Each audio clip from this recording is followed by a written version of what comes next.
Din vremuri imemoriale, ființele umane au simțit o profundă curiozitate față de misterele care ne înconjoară. Preistoria, acea vastă perioadă care cuprinde de la originea umanității până la dezvoltarea scrierii, este plină de enigme care au captivat generații. Dar ce anume face ca aceste mistere să fie atât de fascinante? Poate că este faptul că, explorând viața strămoșilor noștri, ne confruntăm cu întrebări fundamentale despre cine suntem și de unde venim. Ce s-a întâmplat la începuturile umanității care a modelat viitorul speciei noastre? Imaginează-ți pentru un moment viața primilor bărbați și femei, luptând pentru a supraviețui într-o lume plină de pericole și minuni. Cum au reușit să se adapteze și să prospere într-un mediu atât de ostil? Prin descoperirile și realizările lor, acești pionieri au lăsat urme care încă ne intrigă. Un mister care rezonează puternic este stăpânirea focului. Când și cum au învățat primii oameni să controleze această forță puternică? Focul nu le-a oferit doar căldură și protecție, ci a revoluționat dieta lor, permițându-le să gătească alimentele. Cu toate acestea, momentul exact în care această abilitate a fost dobândită rămâne un enigmă. Și apoi este Göbekli Tepe, o structură megalitică în Turcia care contestă înțelegerea noastră asupra trecutului. De ce a fost construit un loc atât de monumental cu mii de ani înainte de a începe agricultura? Acest sit ridică întrebări despre viața socială și spirituală a strămoșilor noștri, lăsând arheologii și curioșii cu mai multe întrebări decât răspunsuri. În alt colț al lumii, neandertalii, rude apropiate ale oamenilor moderni, au dispărut într-un mod misterios. De ce s-au stins în ciuda inteligenței și adaptării lor? Dispariția lor ridică întrebări despre competiție, climă și destinul unei specii care odată au umblat alături de noi. Cercurile de piatră de la Nabta Playa, în deșertul Sahara, ne oferă o altă fereastră către preistorie. Acest complex astronomic, care precede Stonehenge cu mii de ani, care era scopul său? Erau observatoare. Locuri de ritualuri sau ceva complet diferit? Lipsa răspunsurilor ne lasă cu dorința de a explora mai profund. Fiecare dintre aceste mistere și multe altele ne invită să reflectăm asupra naturii umane și a conexiunii noastre cu trecutul. Ce secrete mai păstrează încă pământurile antice? Ce povești și cunoștințe s-au pierdut în timp? Explorarea acestor enigme nu este doar o călătorie în trecut, ci și o căutare care poate aduce lumină asupra prezentului și viitorului nostru. Pe măsură ce aprofundăm misterele preistoriei, nu doar că descoperim fapte și date, ci și sufletul însuși al ceea ce înseamnă a fi uman.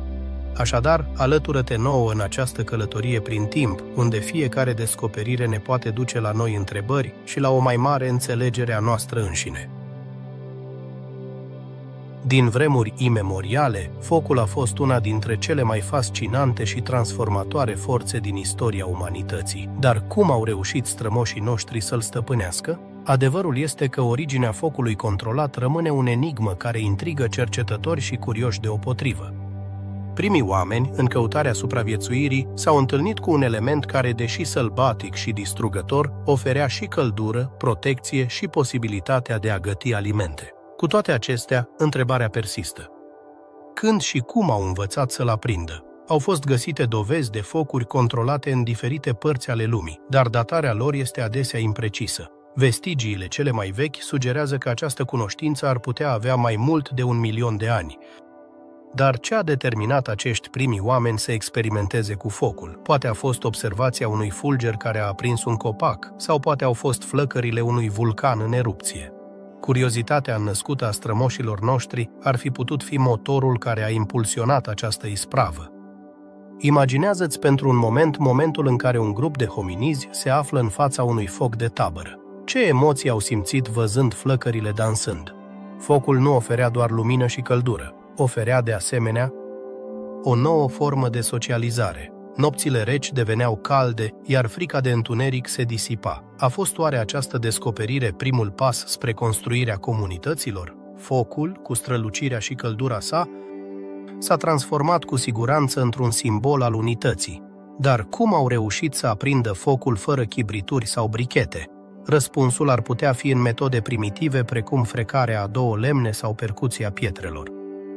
Cu toate acestea, aceasta ridică o altă întrebare intrigantă. Cine a fost primul care a încercat să aprindă focul în acest mod? A fost un act de curaj sau poate de disperare? Fiecare încercare reușită nu însemna doar un avans tehnic, ci și o schimbare în modul de viață. Pe măsură ce comunitățile au început să adopte utilizarea focului, beneficiile sale au devenit indiscutabile. Gătitul alimentelor nu doar că a îmbunătățit digestia, dar a permis și oamenilor să acceseze o varietate mai mare de nutrienți. Dar a fost aceasta singura rațiune pentru utilizarea sa? Unele studii sugerează că focul ar fi putut avea de asemenea un rol în evoluția creierului uman. Prin gătit, alimentele deveneau mai ușor de mestecat și digerat, ceea ce ar fi putut permite o dezvoltare cerebrală mai mare. Ar trebui să vedem focul ca un catalizator al propriei noastre evoluții. Focul a fost, de asemenea, esențial în crearea uneltelor. Oamenii preistorici au învățat să încălzească pietre pentru a le da formă, creând unelte mai ascuțite și eficiente. Dar cum a ajuns această cunoștință să fie împărtășită între diferite grupuri?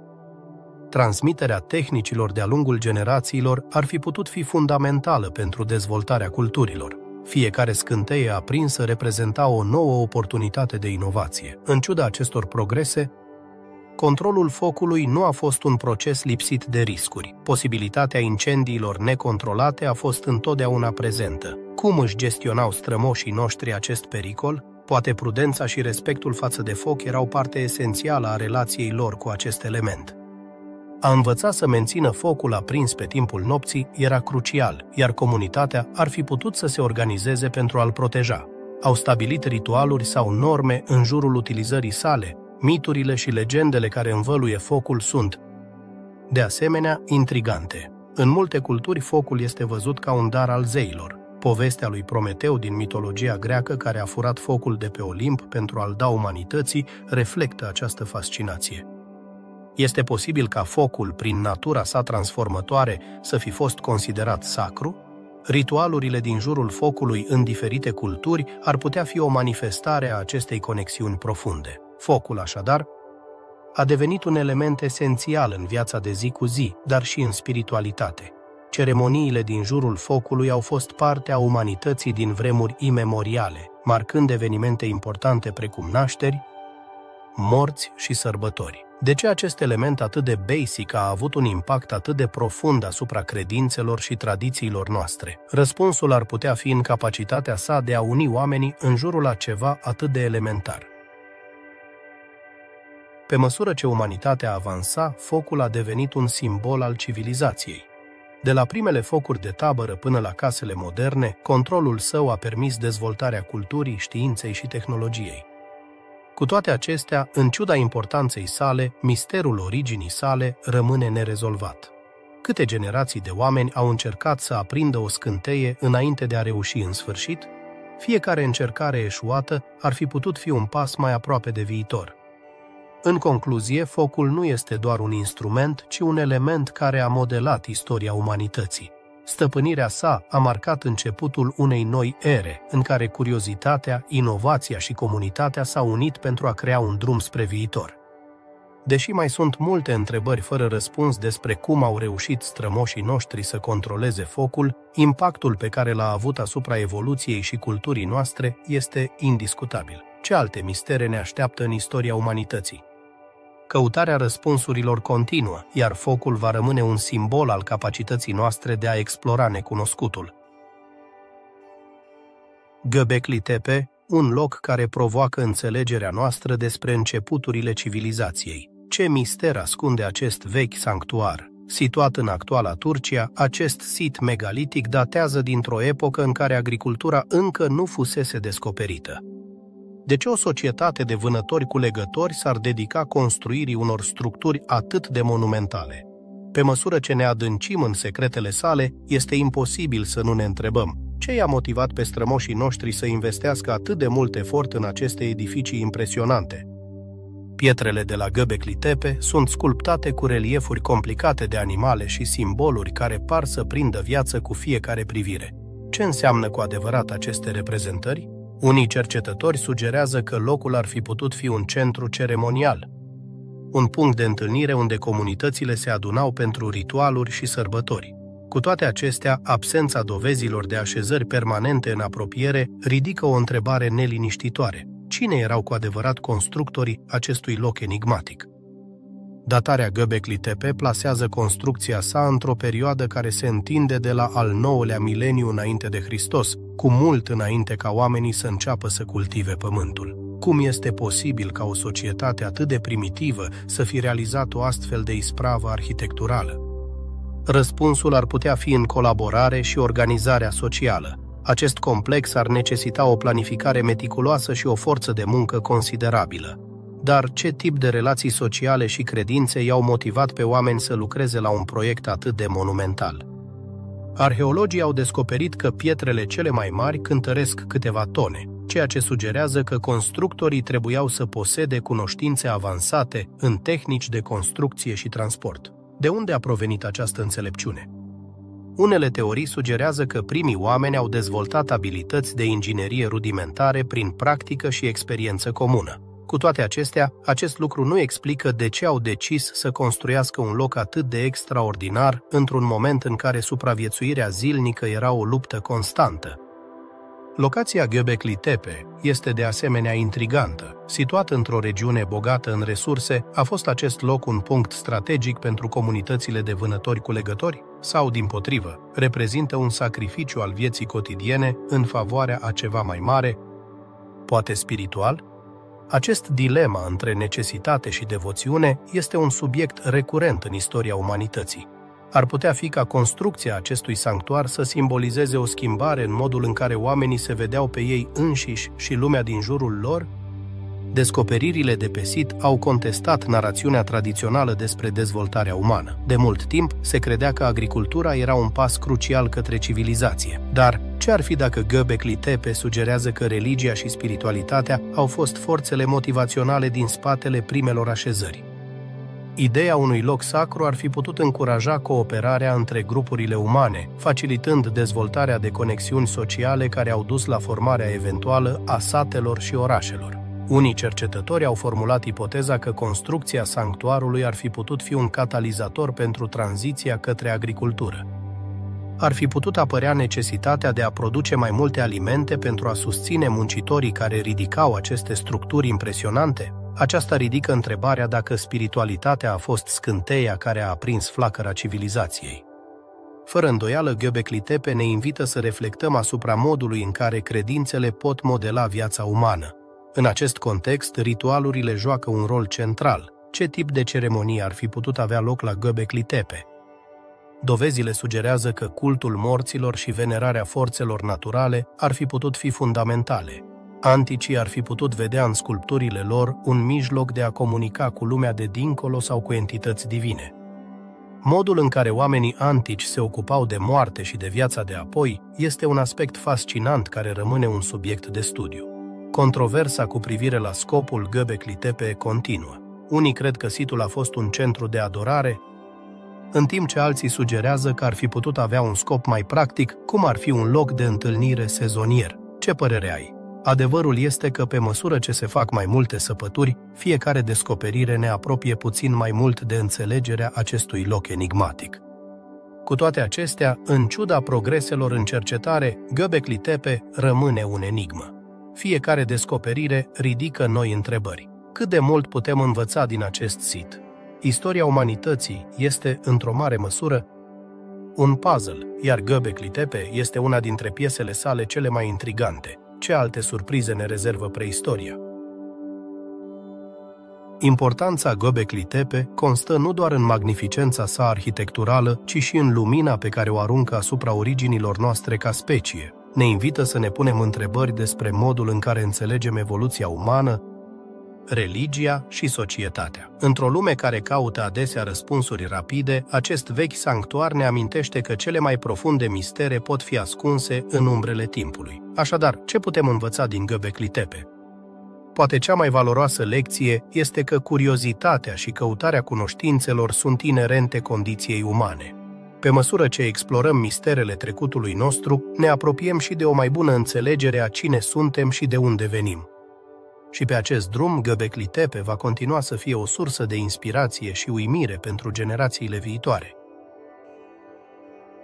Ce s-a întâmplat cu neandertalienii? Aceasta este una dintre întrebările cele mai intrigante pe care ni le punem când privim spre trecutul umanității. În ciuda faptului că sunt o specie apropiată de noi, neandertalienii au dispărut de pe fața Pământului acum aproximativ 40.000 de ani și încă astăzi nu înțelegem pe deplin de ce. Neandertalienii erau vânători și culegători pricepuți, adaptați la condițiile dure din Europa și părți din Asia. Aveau un corp robust, un creier de dimensiuni similare cu al nostru și, cel mai surprinzător, dovezi de cultură și artă. Așadar, cum este posibil ca o specie atât de avansată să dispară atât de brusc? Au fost ei depășiți de oamenii moderni, care au ajuns mai târziu pe teritoriul lor? Unii oameni de știință sugerează că, deși neandertalienii erau foarte inteligenți, nu au reușit să se adapteze suficient la schimbările climatice care se produceau în acea perioadă. Glaciațiile, care au alterat ecosistemele și au redus resursele, ar fi putut fi un factor cheie în extincția lor. Dar este suficientă o schimbare de mediu pentru a șterge de pe hartă o specie? Studiile genetice au relevat că neandertalienii nu doar că au coexistat cu Homo sapiens, ci s-au și încrucișat cu ei. De fapt, toți oamenii non-africani purtăm un mic procentaj de ADN neandertal. Dar dacă erau în contact, de ce nu au putut supraviețui ca grup? A devenit mai avantajos pentru neandertali să se amestece cu modernii și să-și piardă identitatea? Alți cercetători sugerează că competiția pentru resurse cu oamenii moderni ar fi putut fi fatală. Homo sapiens aduceau cu ei noi tehnologii și metode de vânătoare care le ofereau un avantaj semnificativ. Cu toate acestea, există cei care afirmă că neandertalienii erau capabili să creeze unelte complexe. Așadar, care a fost factorul determinant care a înclinat balanța în favoarea Homo sapiens? Teoria ecologiei fricii a fost de asemenea menționată. Poate că sosirea oamenilor moderni a adus cu sine o nouă modalitate de a vâna și o schimbare în dinamica socială care ar fi putut destabiliza comunitățile neandertale. Dar oare un schimb în comportamentul social poate duce la extincția unei specii? Există mistere și mai profunde în jurul dispariției lor. Unele fosile arată semne de boli care ar fi putut decima populațiile neandertaliene. Dar cum este posibil ca o boală să afecteze doar pe ei și nu și pe Homo sapiens? De-a lungul anilor au fost găsite unelte neandertaliene cu un nivel de sofisticare care îi surprinde pe arheologi. Acest lucru ne duce la întrebarea dacă erau cu adevărat atât de diferiți de noi. Ar fi putut ei să dezvolte un limbaj? O formă de comunicare atât de complexă ca a noastră? Dovezile ritualurilor funerare deschid de asemenea ușa către noi întrebări. Au fost găsite morminte neandertaliene împodobite cu flori și obiecte, ceea ce sugerează o formă de spiritualitate. Oare aveau ei o înțelegere a morții și a vieții de apoi pe care nu am reușit să o captăm? Dispariția neandertalienilor nu este doar un enigmă a trecutului, ci ne invită să reflectăm asupra propriei noastre istorii. Ce ne face umani? Răspunsul la această întrebare ar putea fi ascuns în motivele din spatele extincției lor. Pe măsură ce continuăm să investigăm, descoperim că povestea neandertalienilor este departe de a fi completă. Fiecare nouă descoperire în site-urile arheologice adaugă o piesă în plus la puzzle. Dar vom fi capabili să înțelegem și să reconstruim povestea lor înainte ca aceasta să se piardă pentru totdeauna în ceața timpului? Fascinația pentru neandertali persistă, nu doar pentru că au fost veri apropiați, ci pentru că viața și dispariția lor reflectă fragilitatea existenței umane. Ne amintesc că, deși putem fi specia dominantă astăzi, nu suntem scutiți de provocări și schimbări care ar putea altera destinul nostru. Așadar, în timp ce explorăm misterele preistoriei, este vital să ne menținem mintea deschisă și curiozitatea vie. Povestea neandertalienilor ne învață că, în vastul scenariu al vieții, fiecare specie are rolul său, iar fiecare dispariție lasă un ecou care răsună de-a lungul timpului. Ce alte secrete așteaptă să fie descoperite în umbrele istoriei? Numai timpul și cercetarea ne vor spune. În inima deșertului Sahara se află un loc care a fascinat arheologi și antropologi deopotrivă: cercurile de piatră de la Nabta Playa. Acest complex enigmatic, care datează de acum mai bine de 6.000 de ani, ridică multe întrebări. De ce a fost construit într-un mediu atât de neprietenos? Și care era scopul său? Pe măsură ce explorăm aceste mistere, devine evident că istoria umanității este mult mai complicată decât ne imaginăm. S-a sugerat că Nabta Playa era un centru ceremonial, dar ce fel de ritualuri ar fi putut avea loc într-un loc unde apa era rară și soarele ardea cu putere? Dispunerea pietrelor pare să indice un aliniament astronomic, ceea ce sugerează că constructorii săi aveau o cunoștință profundă a cerurilor. Ar putea fi acesta un vechi observator? Dovezile sugerează că locuitorii regiunii nu erau interesați doar de supraviețuire, ci și de cosmos. Ceea ce este și mai surprinzător este că Nabta Playa precede Stonehenge cu mii de ani. Cum este posibil ca o civilizație atât de timpurie să fi putut construi structuri atât de complexe? Aceasta ne duce să ne întrebăm despre capacitatea popoarelor antice de a comunica și de a împărtăși cunoștințe. Era Nabta Playa un punct de întâlnire unde diferite grupuri schimbau idei și tradiții? Posibilitatea ca rețele de comunicare să fie existat între comunități îndepărtate deschide un spectru de posibilități fascinante. Pietrele de la Nabta Playa nu sunt acolo întâmplător. S-au găsit artefacte care indică faptul că acești locuitori antici duceau o viață mai bogată decât am putea presupune. Instrumente, rămășițe de animale și unelte de ceramică sugerează că erau vânători-culegători care aveau un contact mai sofisticat cu mediul lor. Ce alte secrete ne ascund aceste ținuturi deșertice? Una dintre cele mai intrigante teorii este că cercurile de piatră erau legate de agricultură. Deși agricultura nu s-a dezvoltat în Sahara până mult mai târziu, unii cercetători cred că popoarele de la Nabta Playa începuseră deja să experimenteze cu cultivarea. Ar putea fi că aceste cercuri au servit ca un calendar agricol, marcând timpurile de semănat și recoltare? Relația dintre cer și pământ pare să fie un fir călăuzitor în istoria umanității. În plus, prezența gravurilor rupestre în zonă adaugă o altă dimensiune de mister. Figurinele reprezentate pe stânci includ animale și scene care sugerează ritualuri, dar există și reprezentări ale oamenilor. Ce povești spuneau acești artiști antici? Oare lucrările lor erau o formă de comunicare, un mijloc de a-și transmite credințele și viziunea asupra lumii? În acest context, trebuie să luăm în considerare capacitatea acestor comunități de a se adapta la un mediu atât de sever. Cum au reușit să prospere într-un loc unde alții ar fi eșuat? Reziliența ființelor umane a fost întotdeauna remarcabilă, dar Nabta Playa pare a fi un exemplu excepțional de ingeniozitate și determinare. Ce putem învăța de la ei despre propria noastră relație cu mediul înconjurător? Pe măsură ce se desfășoară mai multe săpături, se descoperă noi detalii care complică și mai mult înțelegerea noastră despre Nabta Playa. Unele teorii sugerează că acest loc ar fi putut fi un centru de comerț. Ce bunuri schimbau aceste comunități? Oare au existat rute comerciale care conectau Sahara cu alte regiuni? Posibilitatea ca Nabta Playa să fi fost un punct de întâlnire între culturi este o idee care merită explorată. Misterele care înconjoară Nabta Playa devin și mai intrigante când luăm în considerare faptul că civilizația sa pare să fi dispărut fără urmă. Ce s-a întâmplat cu locuitorii săi? S-au mutat în altă parte? Sau poate condițiile climatice s-au schimbat într-atât încât au făcut imposibilă supraviețuirea lor? Teoriile despre dispariția lor sunt la fel de variate ca și fascinante. Importanța Nabta Playa nu constă doar în vechimea sa, ci și în ceea ce ne spune despre dezvoltarea umană. Ne amintește că umanitatea a căutat răspunsuri de-a lungul secolelor. Fiecare piatră, fiecare gravură, fiecare descoperire ne vorbește despre o vreme în care ființele umane au început să-și pună întrebări despre locul lor în lume. Ce alte mistere ne rezervă istoria? Explorarea Nabta Playa ne duce să reflectăm asupra propriei noastre istorii și a conexiunii noastre cu trecutul. Cât de mult ne-am schimbat și cât de mult rămâne la fel? Întrebările care apar din acest loc sunt un memento că curiozitatea este unul dintre motoarele umanității. În căutarea răspunsurilor găsim nu doar informații, ci și un sentiment de identitate. Nabta Playa, cu cercurile sale de piatră și secretele sale milenare, este un testament al capacității umane de a se adapta și de a crea semnificație într-o lume incertă.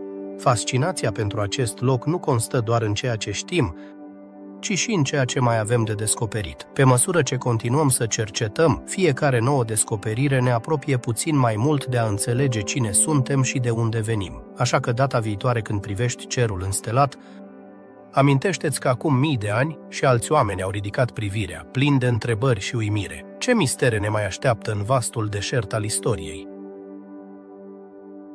Doggerland, un nume care evocă mister și curiozitate. Ce este exact această țară care a existat cândva, dar care astăzi se află scufundată sub apele Mării Nordului? Imaginează-ți un peisaj întins, plin de viață, unde comunități umane prosperau. Cum era viața acolo? Ce povești păstrează țărmurile sale acum acoperite de apă? Deși știința a făcut progrese mari în explorarea acestei regiuni, multe întrebări rămân fără răspuns.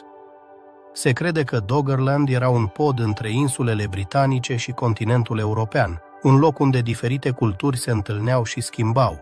Dar de ce a dispărut? Oamenii de știință sugerează că schimbările climatice și creșterea nivelului mării au jucat un rol crucial. Dar oare nu este mai mult în această poveste decât pur și simplu o schimbare în climă? Ce s-a întâmplat cu oamenii care locuiau acolo? Unde au mers? Arheologii au găsit unelte de piatră și rămășițe de animale pe fundul mării, ceea ce confirmă că această țară a fost casa vânătorilor culegători care au trăit într-un mediu bogat în faună. Cu toate acestea, vestigiile sunt rare și fragmentare. Cum se organizau aceste comunități?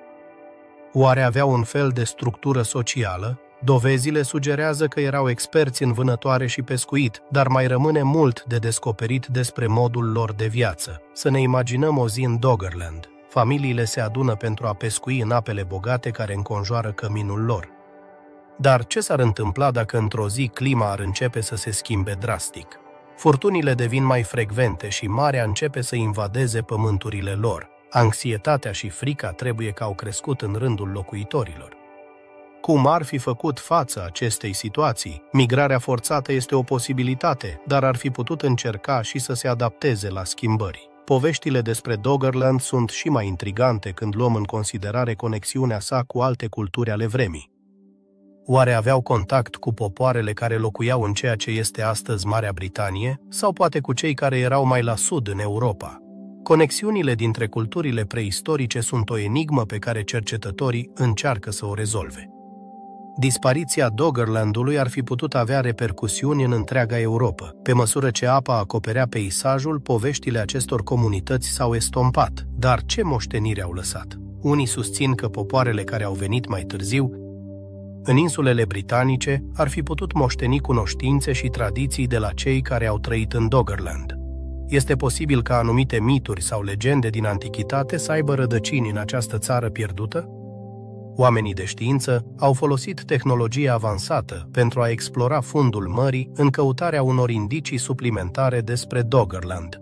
Ce secrete ar putea fi încă ascunse sub valuri? Explorările subacvatice au dezvăluit structuri care ar putea fi indicii ale așezărilor umane. Ce povești ar povesti dacă ar putea vorbi? Fiecare descoperire aduce cu sine mai multe întrebări, iar căutarea continuă. Povestea Doggerlandului ne invită să reflectăm asupra fragilității civilizațiilor. Cât de sigur este propriul nostru cămin în fața schimbărilor climatice? Dispariția acestei țări ne amintește că, deși oamenii s-au dovedit a fi rezilienți, natura rămâne o forță puternică. Povestea Doggerlandului, deși tragică, ne oferă lecții valoroase despre adaptabilitate și supraviețuire. Legendele despre Doggerland ne conduc de asemenea să ne gândim la puterea mitului. Cum afectează aceste povești percepția noastră asupra trecutului?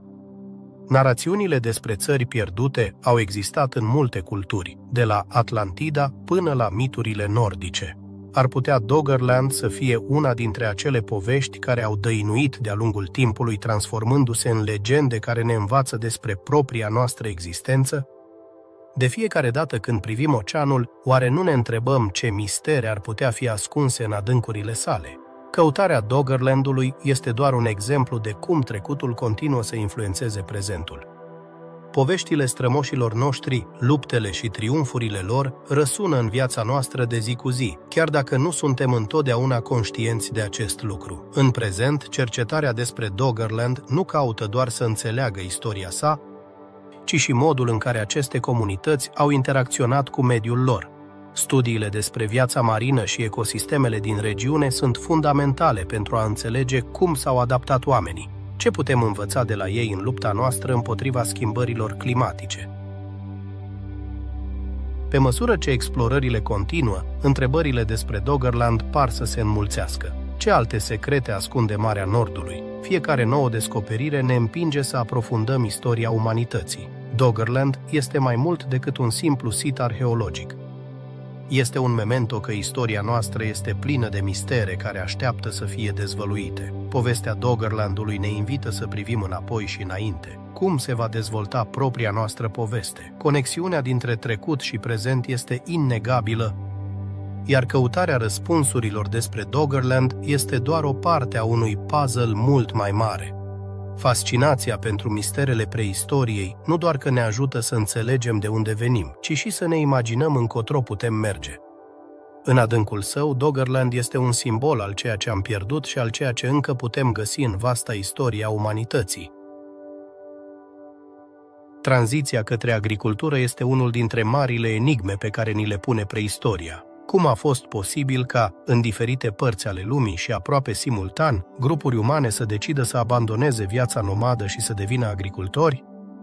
Această schimbare radicală în stilul de viață al strămoșilor noștri a dat naștere civilizației așa cum o cunoaștem astăzi, dar detaliile despre cum și de ce s-a întâmplat rămân un adevărat mister. Timp de mii de ani, oamenii au trăit ca vânători-culegători, mutându-se dintr-un loc în altul în căutarea hranei. Cu toate acestea, la un moment dat, ceva s-a schimbat. Dovezile sugerează că în jurul anului 10.000 înainte de Hristos, în regiuni precum semiluna fertilă, oamenii au început să cultive plante și să domesticească animale. Dar cum a fost motivat acest schimb? O teorie sugerează că clima a jucat un rol fundamental. La sfârșitul ultimei glaciații, planeta s-a încălzit, ceea ce a permis plantelor să crească mai abundent. În acest nou mediu, oamenii ar fi putut observa că anumite semințe, atunci când erau semănate, produceau mai multă hrană. Dar a fost doar clima ceea ce a impulsionat această transformare sau existau alte motive mai profunde? Necesitatea de a se stabili într-un loc fix ar fi putut influența și această decizie. Odată cu venirea unui climat mai cald și stabil, grupurile familiale ar fi putut vedea avantajul de a rămâne într-un loc unde puteau cultiva. Cu toate acestea, aceasta ridică o altă întrebare intrigantă. Cum au început să își gestioneze resursele și să se organizeze în comunități mai mari? Arheologii au găsit unelte agricole și rămășițe de culturi în mai multe locuri, ceea ce indică faptul că agricultura nu doar că se practica, ci se perfecționa. Dar ce a determinat oamenii să renunțe la vânătoare și culegere, care le-a fost de folos timp de milenii? Oare și-au dat seama că își puteau asigura hrana sau a existat o presiune demografică care i-a obligat să schimbe? În plus, tranziția către agricultură nu a fost uniformă. În unele regiuni, oamenii au adoptat rapid această nouă formă de viață, în timp ce în altele, procesul a fost mult mai lent. Ce factori au determinat aceste diferențe? Disponibilitatea resurselor naturale. Relațiile sociale și tradițiile culturale ar fi putut influența fiecare caz. Un alt aspect fascinant al acestei schimbări este impactul pe care l-a avut asupra structurii sociale. Stabilindu-se într-un loc fix, comunitățile au început să dezvolte ierarhii și roluri diferențiate. Cum a influențat acest lucru viața cotidiană a oamenilor? Agricultura ar fi putut permite apariția unei complexități sociale mai mari, ducând chiar la crearea de lideri și organizații mai formale. Domesticul animalelor a fost, de asemenea, un component esențial al acestei tranziții. În loc să depindă exclusiv de vânătoare, comunitățile au început să crească animale. Dar cum au decis ce animale să domesticească și cum au reușit să o facă? Interacțiunea cu animalele sălbatice și observarea comportamentului lor au jucat probabil un rol crucial. Cu toate acestea, agricultura a adus și noi provocări. Dependența de culturi specifice și viața în așezări permanente au făcut ca comunitățile să fie mai vulnerabile la secete, dăunători și boli. Cum au gestionat strămoșii noștri aceste crize? Reziliența umană a fost întotdeauna remarcabilă, Dar cum s-au adaptat la aceste noi riscuri? Pe măsură ce comunitățile au crescut, a crescut și nevoia de a face comerț și de a comunica cu altele. Agricultura nu doar că a furnizat hrană, ci a facilitat și schimbul de bunuri și cunoștințe. Cum s-au format primele rețele comerciale și ce rol au jucat în expansiunea agriculturii? Venirea agriculturii a marcat începutul unei noi ere în istoria umană. Posibilitatea de a stoca alimente a permis comunităților să prospere și să se extindă. Dar ce s-a întâmplat cu culturile care încă depindeau de vânătoare și culegere? Au dispărut sau au găsit o modalitate de a coexista cu noi agricultori? De-a lungul timpului, agricultura s-a diversificat și s-a adaptat la diferite medii, dând naștere unei varietăți de culturi și tehnici agricole. De la câmpurile de grâu din Orientul Mijlociu până la orezul din Asia, fiecare regiune și-a dezvoltat propria relație cu pământul. Ce factori culturali și de mediu au determinat aceste diferențe? În ciuda progreselor în studiul agriculturii, încă ne rămân multe întrebări fără răspuns. Ce a motivat strămoșii noștri să facă saltul către acest stil de viață? A fost o alegere conștientă sau o reacție la circumstanțe externe? Tranziția către agricultură rămâne un subiect fascinant care invită la reflecție și cercetare. În cele din urmă, această transformare a marcat începutul istoriei umane așa cum o cunoaștem. Agricultura a permis dezvoltarea orașelor, a scrisului și, în cele din urmă, a civilizației. Dar ce ne spune această schimbare despre natura umană și relația noastră cu mediul înconjurător? Căutarea răspunsurilor la aceste mistere ne conectează în continuare cu trecutul nostru și ne invită să explorăm rădăcinile existenței noastre. Craniele alungite au fascinat arheologi și entuziaști ai istoriei de generații. Dar de ce există aceste resturi umane cu forme atât de neobișnuite? În diferite culturi din întreaga lume au fost găsite craniene alungite care contestă noțiunile noastre despre ceea ce este normal în anatomia umană. Ar putea fi o trăsătură distinctivă a unei civilizații necunoscute? Sau poate reprezintă un ritual antic sau o practică culturală care s-a pierdut în timp? Istoria acestor craniene se întinde pe mii de ani în urmă. Unul dintre cele mai notabile locuri unde au fost descoperite este în regiunea andină din America de Sud. Acolo au fost descoperite craniene care prezintă o elongare notabilă, ceea ce a dus la teorii intrigante despre originea lor. Unii cercetători cred că aceste deformări au fost realizate prin practica manipulării craniene, unde șugarii erau supuși unui proces de presiune constantă, folosind plăci sau bandaje. Dar de ce ar face asta? Poate pentru a evidenția noblețea sau poziția socială a unei persoane, sau poate ca parte a unui ritual care oferea statut în comunitatea lor. Cu toate acestea, nu toate cranienele alungite provin din această regiune. În Europa au fost găsite de asemenea resturi cu caracteristici similare, ceea ce a complicat și mai mult misterul. Cum este posibil ca culturi atât de îndepărtate geografic să dezvolte practici atât de asemănătoare? Acest lucru ne duce să ne întrebăm dacă a existat un fel de conexiune sau schimb cultural pe care încă nu am reușit să-l urmărim. Istoria umanității este plină de surprize, iar acesta ar putea fi doar începutul unei enigma mult mai ample. Cercetătorii au realizat studii genetice asupra unor craniene, dar rezultatele au fost surprinzătoare. În anumite cazuri, nu au fost găsite legături clare cu populațiile actuale. Ar putea aceste resturi aparține unui grup uman complet diferit, o ramură a familiei noastre care s-a stins fără a lăsa urme? Ideea că există fragmente din istoria noastră pe care încă nu le-am descoperit este intrigantă și înfricoșătoare în același timp. Ritualurile asociate cu aceste craniene sunt de asemenea o zonă fascinantă de cercetare.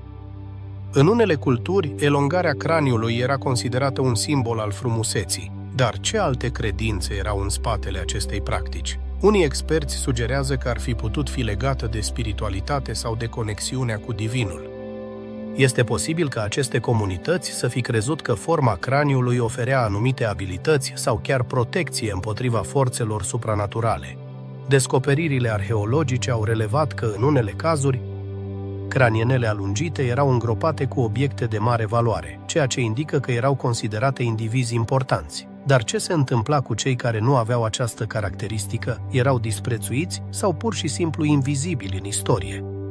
Aceste întrebări ne conduc să reflectăm asupra modului în care caracteristicile fizice pot influența percepția socială de-a lungul timpului.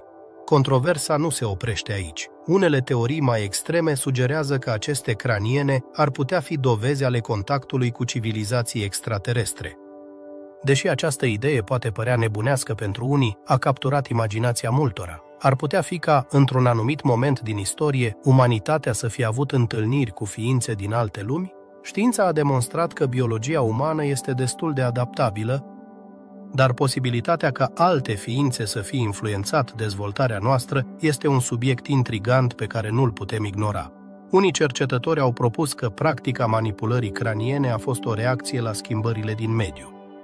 Poate condițiile climatice sau resursele limitate au dus comunitățile să caute noi forme de a-și conforma identitatea și a se evidenția între ceilalți. Dar, până la ce punct este justificată această teorie?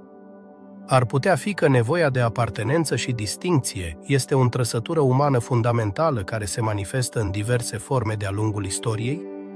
Pe măsură ce continuăm să explorăm aceste mistere, tehnologia modernă joacă de asemenea un rol crucial. Scanerele 3D și tehnicile avansate de imagistică permit cercetătorilor să studieze aceste craniene cu un nivel de detaliu fără precedent. Acest lucru ar putea să ne ajute să descoperim nu doar caracteristicile fizice, ci și sănătatea și stilul de viață al persoanelor care le purtau. Ce alte secrete ar putea fi dezvăluite prin analiza acestor resturi cu instrumente pe care strămoșii noștri nu le-ar fi imaginat niciodată? În ciuda tuturor avansurilor, istoria cranienelor alungite rămâne un puzzle. Teoriile abundă, dar răspunsurile sunt rare. Vor fi vreodată capabili oamenii de știință să dezvăluie semnificația din spatele acestor deformări? Și mai important, ce ne învață acestea despre diversitatea și complexitatea experienței umane de-a lungul secolelor? Reflectând asupra acestui lucru, este esențial să ne menținem mintea deschisă și curiozitatea trează. Fiecare nouă descoperire poate oferi indicii despre trecutul nostru și despre cum am ajuns să fim cine suntem astăzi. Istoria nu este doar un raport al evenimentelor trecute, este o oglindă care reflectă luptele noastre, credințele noastre și aspirațiile noastre. Craniile alungite sunt doar o mică parte dintr-un vast puzzle pe care încă trebuie să-l rezolvăm. Așadar, data viitoare când te gândești la preistorie, amintește-ți că în spatele fiecărei descoperiri se află povești de viață, ritualuri, credințe și o profundă dorință de a înțelege locul nostru în lume. Căutarea răspunsurilor în jurul cranienelor alungite este doar o parte din fascinanta călătorie care ne duce să explorăm misterele trecutului nostru. Ce alte secrete ne rezervă istoria? Numai timpul și cercetarea vor spune. Picturile rupestre din peștera Altamira sunt un enigmă care a fascinat arheologi și iubitori ai istoriei de generații. Cum au reușit strămoșii noștri să surprindă pe pereții unei peșteri imagini atât de vii și detaliate? Imaginează-ți o lume în care arta nu era doar o formă de exprimare, ci o necesitate esențială pentru supraviețuire. Ce motivații i-au ghidat pe acești artiști preistorici să creeze capodopere în întunericul peșterilor? Descoperită în 1821, peștera Altamira, situată în nordul Spaniei, a revelat un tezaur de picturi care reprezintă bizoni, cerbi și alte animale. Dar de ce aceste animale? Erau oare parte dintr-un ritual sau pur și simplu o reprezentare a vieții cotidiene? Precizia cu care au fost surprinse aceste animale i-a făcut pe mulți să se întrebe dacă artiștii din Altamira înțelegeau într-un fel comportamentul bestiilor pe care le vânau. Aveau în cunoștințe atât de profunde despre natură încât le permitea să surprindă nu doar aparența, ci și esența subiecților lor. Culorile utilizate în picturi sunt o altă chestiune intrigantă. Știm că artiștii preistorici au folosit oxid de fier, cărbune și alți pigmenți naturali. Dar cum au reușit să obțină acele nuanțe atât de vibrante și durabile? Aveau acces la un fel de tehnologie avansată pe care încă nu am descoperit-o? Cercetătorii s-au minunat de ideea că acești artiști antici ar fi putut crea o paletă de culori atât de bogată cu resurse atât de limitate. Este posibil ca înțelegerea lor asupra lumii naturale să le fi oferit un avantaj în utilizarea acestor materiale? În plus, tehnicile de aplicare sunt, de asemenea, un mister. Unele picturi par să fi fost realizate cu mâinile, în timp ce altele arată linii fine care sugerează utilizarea uneltelor. Ce tip de unelte foloseau? Poate că dispuneau de un fel de pensulă rudimentară sau pur și simplu se bazau pe ingeniozitatea lor. Varietatea tehnicilor sugerează că exista o comunitate de artiști, fiecare cu propriul stil și abilitate. Cum se transmitea această cunoștință între generații? Contextul în care au fost realizate aceste picturi este, de asemenea, demn de atenție. Peștera Altamira era un loc întunecos și izolat, departe de viața cotidiană. Era un spațiu sacru unde artiștii se retrăgeau pentru a se conecta cu divinul. Unele teorii sugerează că aceste picturi ar fi putut avea un scop ceremonial, poate pentru a invoca succesul în vânătoare sau pentru a aduce omagiu spiritelor animalelor. Ar putea scenele de vânătoare să fi fost o formă de magie simpatică, unde arta influența realitatea. Descoperirea peșterii Altamira a ridicat, de asemenea, întrebări despre capacitatea cognitivă a oamenilor din acea epocă. Cum este posibil ca ființe umane atât de vechi să fi putut crea artă atât de complexă? Înseamnă acest lucru că aveau deja o formă de gândire simbolică, ceva ce se credea exclusiv pentru epoci ulterioare? Existența acestei arte sugerează că creativitatea umană a fost prezentă din cele mai vechi timpuri, contestând noțiunea că cultura și arta sunt produse ale civilizației avansate. Pe măsură ce explorăm mai mult despre Altamira, apare și întrebarea despre conservare. Cum a reușit această artă să supraviețuiască de-a lungul secolelor? Condițiile din peșteră, cum ar fi temperatura și umiditatea, au jucat un rol crucial în conservarea acestor picturi. Dar ce se va întâmpla în viitor? Oamenii de știință avertizează asupra riscurilor expunerii și daunei cauzate de turism. Facem noi suficient pentru a proteja acest patrimoniu inestimabil? Arta rupestră din Altamira nu este doar un testament al talentului uman, ci și un reflex al conexiunii strămoșilor noștri cu mediul înconjurător. Ce însemna pentru ei bisonul? Era doar o sursă de hrană sau exista o legătură mai profundă? Cu fiecare tușă de pensulă, artiștii din Altamira ne spun o poveste care depășește imaginile, o narațiune despre viață, moarte și spiritualitate. În plus, interesul pentru peștera Altamira a inspirat și alte site-uri din întreaga lume. De la picturile de la Lascaux din Franța până la cele de la Chauvet, descoperirile au îmbogățit înțelegerea noastră despre arta preistorică. Ar putea fi Altamira doar o piesă într-un puzzle mult mai mare care cuprinde istoria artei umane? Reflectând asupra peșterii Altamira, ne aflăm în fața unui legat care ne invită să explorăm nu doar abilitatea artistică a strămoșilor noștri, ci și modul lor de a înțelege lumea. Ce ne-ar spune aceste picturi dacă ar putea vorbi?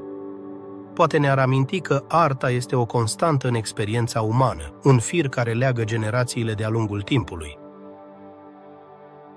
Picturile din Altamira ne împing de asemenea să ne întrebăm ce știm despre dezvoltarea umană.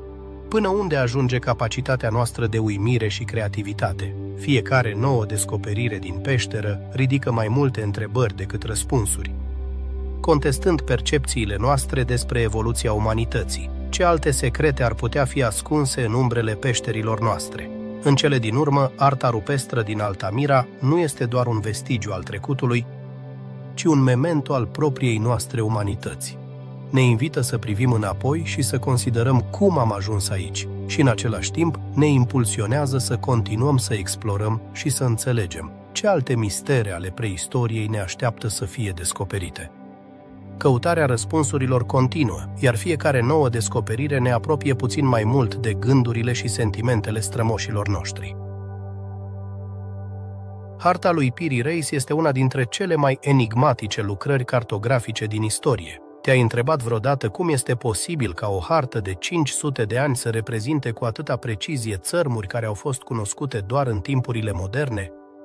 Această hartă, creată în anul 1521 de un amiral și cartograf otoman, a lăsat istorici și geografii perplexi. Conține detalii despre coasta Americii de Sud și, surprinzător, include Antarctica, un continent care a rămas acoperit de gheață timp de secole după crearea acestei hărți.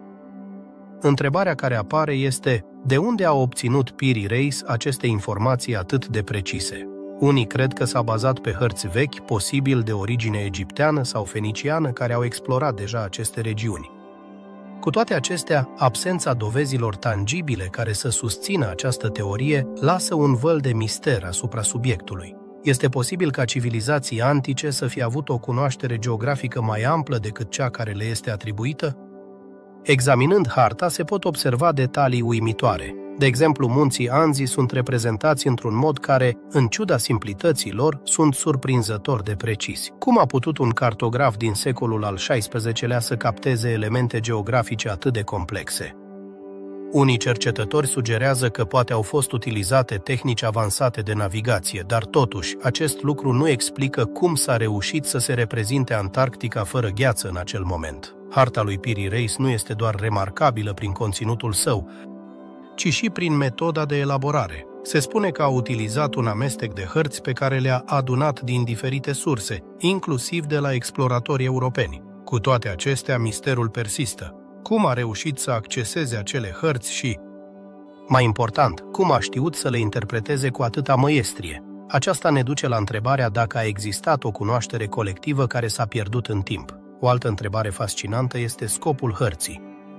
A fost creată pentru navigație, educație sau poate avea un scop ceremonial? Absența documentației suplimentare despre hartă lasă deschisă posibilitatea ca semnificația sa originală să fi dispărut în timp. În plus, nu este singura hartă veche care arată detalii surprinzătoare despre lume, ceea ce sugerează că ar fi putut exista rețele de cunoaștere interconectate pe care încă nu le înțelegem. Unii teoreticieni au propus idei și mai extraordinare. Ar putea fi ca Piri Reis și alți cartografi din epoca sa să fi avut acces la informații despre civilizații pierdute care ar fi avut o cunoaștere superioară despre lume? Această ipoteză ne invită să explorăm posibilitatea că au existat culturi avansate care au existat și au dispărut înainte de a fi înregistrată istoria cunoscută. Faptul că harta include regiuni care nu au fost redescoperite decât secole mai târziu ridică întrebări despre evoluția cunoașterii umane. Pe de altă parte, harta a fost de asemenea subiectul controverselor. Unii critici susțin că precizia sa se datorează erorilor de interpretare și că nu ar trebui exagerată importanța sa. Cu toate acestea, mulți rămân intrigați de asemănările cu hărțile moderne. Este posibil ca știința modernă să nu fi descifrat încă toate secretele pe care le ascunde acest document antic? Reprezentarea Antarcticii fără gheață a dus pe unii să speculeze că Piri Reis ar fi putut avea acces la informații despre continent înainte de a fi înghețat. Dar cum ar fi putut fi acest lucru posibil? Ideea că o hartă din secolul al XVI-lea conține informații despre un continent acoperit de gheață ridică întrebări despre istoria climei și geografia Pământului. De asemenea, este interesant de observat că harta include reprezentări de animale și plante care nu se găsesc în acele regiuni. Înseamnă acest lucru că Piri Reis documenta o lume pe care a văzut-o sau pur și simplu aduna legende și mituri din diferite culturi? Amestecul de realități și fantezii în opera sa ar putea fi un reflex al bogatei tradiții orale din vremea sa. De fiecare dată când se examinează harta lui Piri Reis, pare că apar mai multe întrebări decât răspunsuri. Curiozitatea umană ne îndeamnă să cercetăm, să căutăm conexiuni și să încercăm să reconstruim ceea ce ar fi putut fi o vastă cunoaștere despre Pământ. Cât din ceea ce știm astăzi despre geografia lumii este cu adevărat nou și cât este un ecou al unui trecut antic pe care l-am uitat? Povestea din spatele hărții lui Piri Reis este un memento că trecutul este un puzzle, plin de piese care uneori nu se potrivesc. Pe măsură ce tehnologia avansează, se prezintă noi oportunități pentru a investiga și a descoperi adevăruri ascunse. Știința poate ajuta la iluminarea misterelor care ne înconjoară, dar va exista întotdeauna un spațiu pentru speculație și imaginație. La final, harta lui Piri Reis nu este doar un obiect de studiu, ci un simbol al căutării eterne a omului de a înțelege locul său în lume. Ne invită să continuăm să explorăm, să punem la îndoială ceea ce credem că știm și să menținem vie curiozitatea. Preistoria poate fi plină de enigme, dar fiecare nouă descoperire ne apropie puțin mai mult de adevăr. Ce alte surprize ne rezervă trecutul? Răspunsul rămâne în aer, așteptând să fie descoperit. Cine erau cu adevărat uriașii din Patagonia? De-a lungul istoriei au circulat relatări fascinante care vorbesc despre creaturi uriașe care au locuit în sudul Americii. Primii exploratori europeni, la sosirea în aceste ținuturi, au fost uimiți de poveștile pe care le auzeau de la nativi despre ființe de înălțime mare. Dar sunt aceste relatări doar mituri sau este ceva mai mult în spatele lor? Cronicarii secolului al XVI-lea, cum ar fi celebrul explorator Fernando de Magellan, au documentat întâlniri cu oameni care descriau acești uriași. Unele versiuni vorbeau despre bărbați care măsurau mai mult de 3 metri înălțime. Dacă acest lucru este adevărat, cum se face că nu există dovezi concrete care să susțină aceste afirmații? Afirmațiile despre acești uriași se bazează adesea pe mărturii orale, care cu timpul devin mai fantastice. În regiunea Patagonia au fost găsite resturi arheologice care aparțin comunităților umane, dar până acum nu s-au găsit schelete care să poată fi considerate uriașe. Ce s-a întâmplat cu ele? Lipsa dovezilor tangibile lasă ușa deschisă speculațiilor. Unii sugerează că aceste povești ar fi putut fi exagerate, poate ca o formă de a explica imensitatea naturii care înconjura comunitățile indigene. Pe de altă parte, există teoria că aceste relatări ar putea fi bazate pe întâlniri cu specii acum dispărute, cum ar fi megaterii, mamifere uriașe care au coexistat cu oamenii în era preistorică. Ar fi putut confunda aceste animale cu uriași? Imaginația umană a găsit întotdeauna modalități de a umple golurile de cunoștințe cu povești care transcend realitatea. Cultura mapuche, de exemplu, include mituri despre ființe de dimensiuni mari, ceea ce întărește ideea că aceste credințe ar fi putut face parte dintr-o tradiție orală care persistă până în zilele noastre. Dar de ce aceste povești sunt atât de persistente? Poate reflectă o dorință umană de a înțelege necunoscutul, de a da sens la ceea ce nu poate fi văzut sau atins. Descrierile acestor uriași includ adesea trăsături extraordinare, cum ar fi forța descomunală și abilități supranaturale. Aceasta ridică o altă întrebare intrigantă. Erau uriașii din Patagonia, de fapt, manifestări ale temerilor sau aspirațiilor umane? Eram simboluri ale puterii, forței sau chiar divinității pe care popoarele originare au încercat să le comunice prin legendele lor? În plus, relatările despre uriași nu se limitează doar la Patagonia, se găsesc în multe culturi din întreaga lume. De la mitologia greacă la legendele nordice, uriașii au fost parte din imaginarul colectiv al diferitelor civilizații. Este posibil ca ideea uriașilor să fie apărut din aceeași origine culturală, sau este vorba despre un fenomen universal care reflectă ceva profund în psihicul uman. Unii cercetători au explorat de asemenea posibilitatea ca uriașii din Patagonia să fie o versiune distorsionată a întâlnirilor cu oameni de statură neobișnuită, poate triburi cu caracteristici fizice diferite de cele ale europenilor. Ar fi putut aceste întâlniri să fi dus la crearea unei întregi mitologii în jurul ființelor gigantice? Lipsa dovezilor arheologice solide alimentează și mai mult fascinația pentru acest subiect. Cum poate o cultură să creeze legende atât de elaborate fără o bază în realitate? Poate răspunsul se află în nevoia popoarelor de a găsi sens în mediul lor și de a explica fenomenele pe care nu le puteau înțelege. Relatările despre uriașii din Patagonia ne oferă de asemenea o fereastră asupra modului în care era percepută lumea în vremuri străvechi. Natura era un loc plin de mistere, iar uriașii reprezentau o modalitate de a da formă acestor mistere. Ce alte secrete ar putea fi ascunse în legendele care ne-au fost transmise de-a lungul generațiilor? Pe măsură ce știința avansează, este posibil ca într-o zi să descoperim mai multe despre adevărul din spatele acestor povești. Dar pentru acum, uriașii din Patagonia rămân în domeniul necunoscutului, provocând înțelegerea noastră și hrănind curiozitatea celor care îndrăznesc să exploreze limitele istoriei.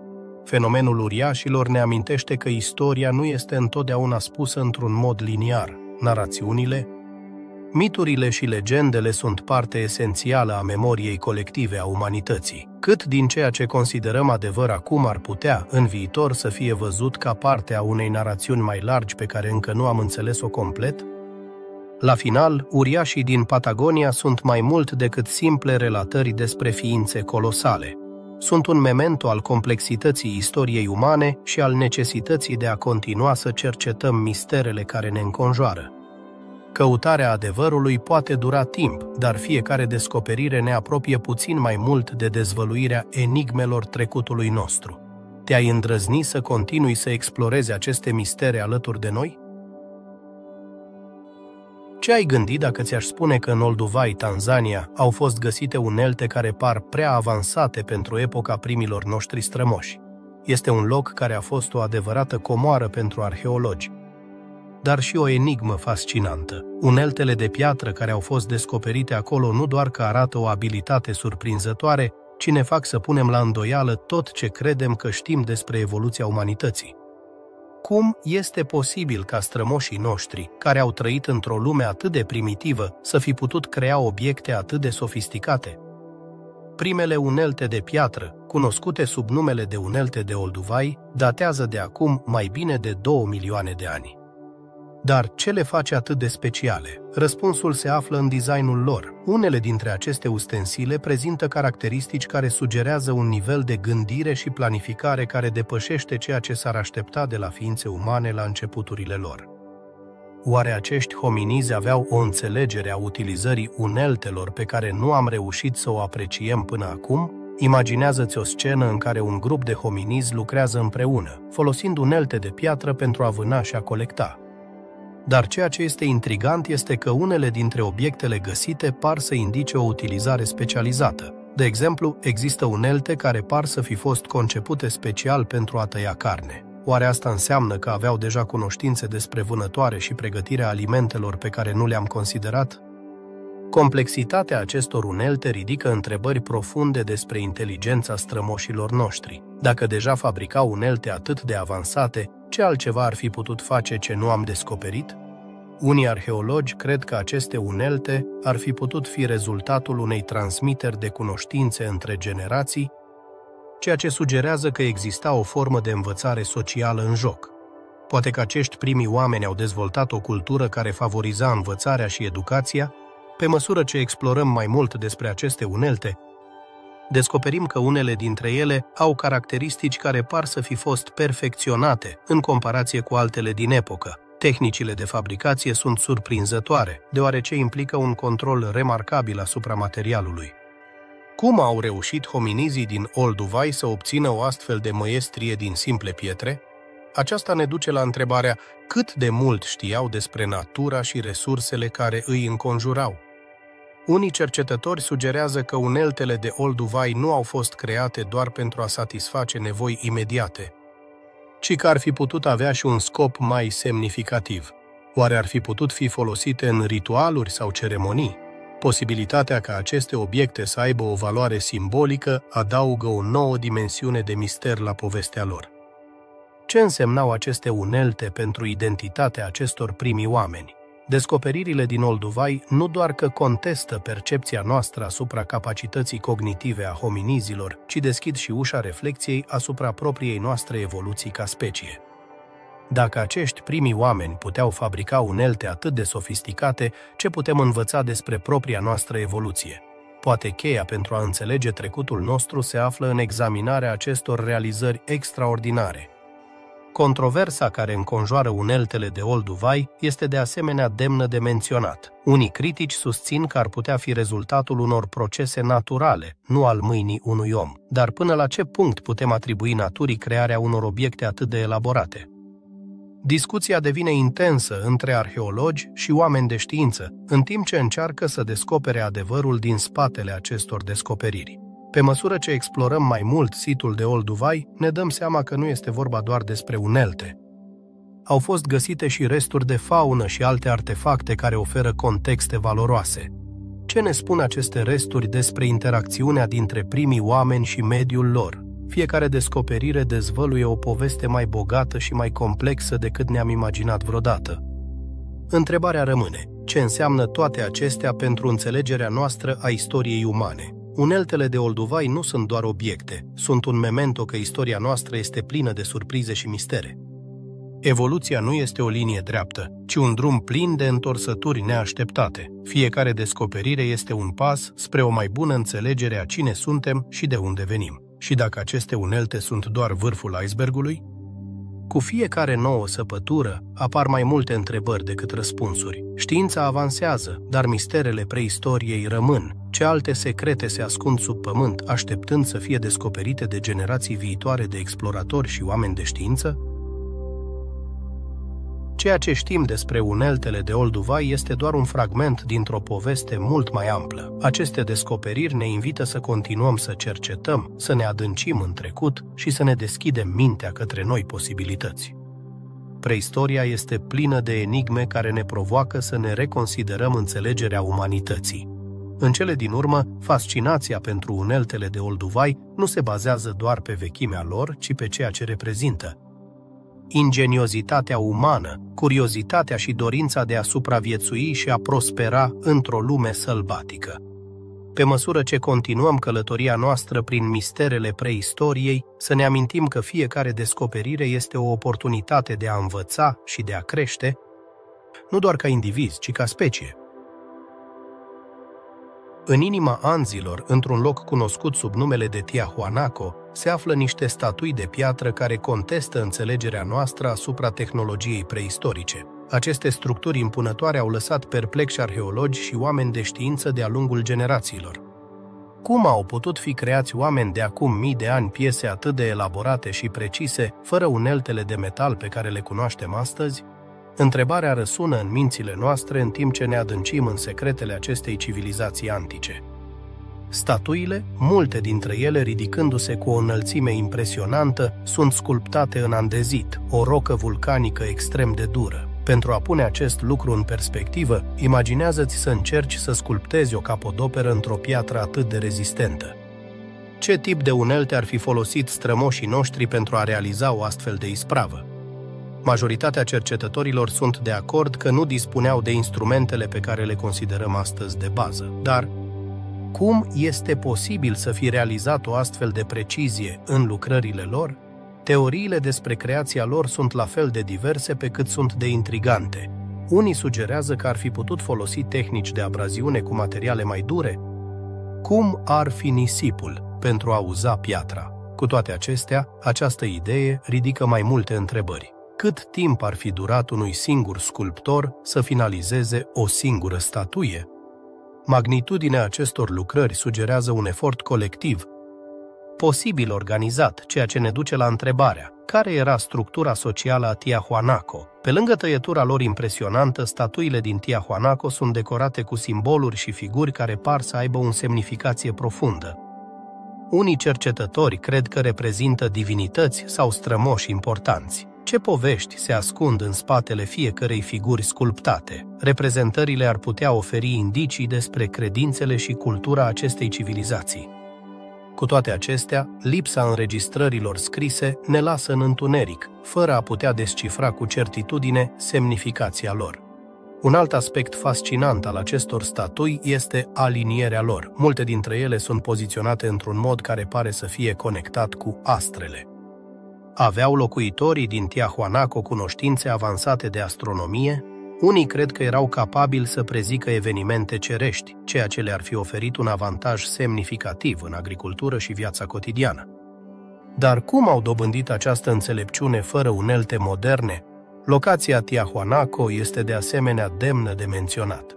Situată la mai mult de 3600 de metri deasupra nivelului mării, într-un mediu care poate fi ostil, de ce au ales acest loc pentru a-și construi orașul?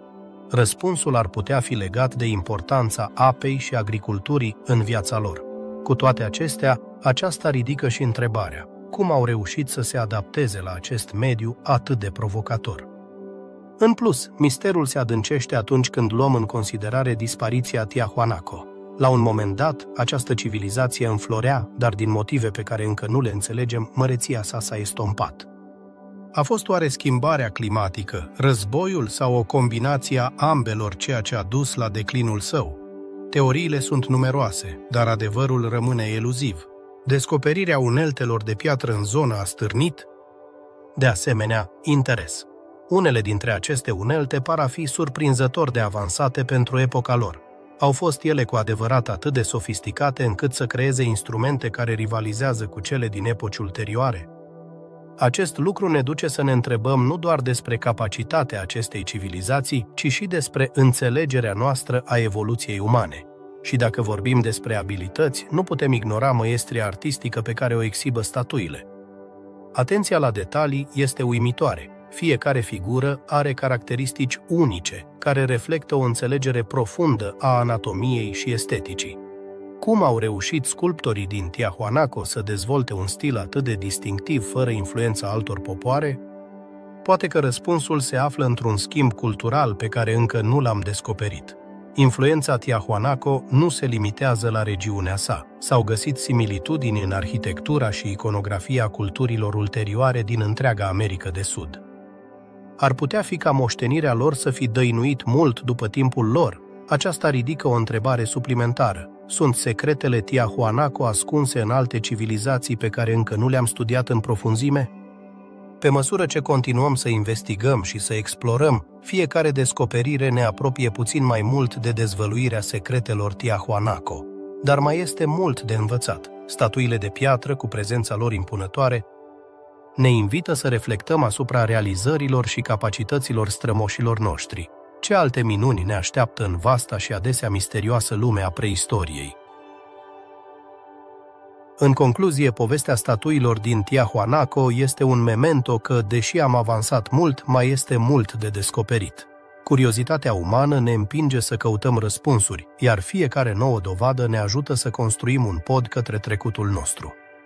În timp ce ne adâncim în misterele preistoriei, să nu lăsăm tăcerea acestor pietre antice să ne împiedice să ne întrebăm despre viețile și poveștile celor care le-au creat. Ce s-a întâmplat cu acele mamifere uriașe care au dominat odată pământul? Extincția megafaunei este unul dintre marile enigme cu care se confruntă paleontologia. În timpul Pleistocenului, giganți precum mamutii, mamiferele blănoase, megaterii și rinocerii blănoși se plimbau pe terenuri care astăzi par goale. Dar de ce au dispărut? Răspunsul nu este simplu și este înconjurat de controverse. Unele teorii sugerează că schimbările climatice au jucat un rol crucial. Pământul a trecut printr-o serie de glaciațiuni și încălziri care au transformat drastic habitatul în care trăiau acești giganți. Când clima a devenit mai caldă, ecosistemele s-au alterat, iar multe dintre aceste animale nu au putut să se adapteze la noile condiții. Dar este suficient schimbarea climatică pentru a explica dispariția lor? Aici intervine o altă teorie intrigantă, intervenția umană. Pe măsură ce oamenii moderni au început să se extindă pe planetă, interacțiunile lor cu megafauna au devenit mai frecvente. Ar fi putut vânătorii preistorici să aibă un impact devastator asupra acestor specii?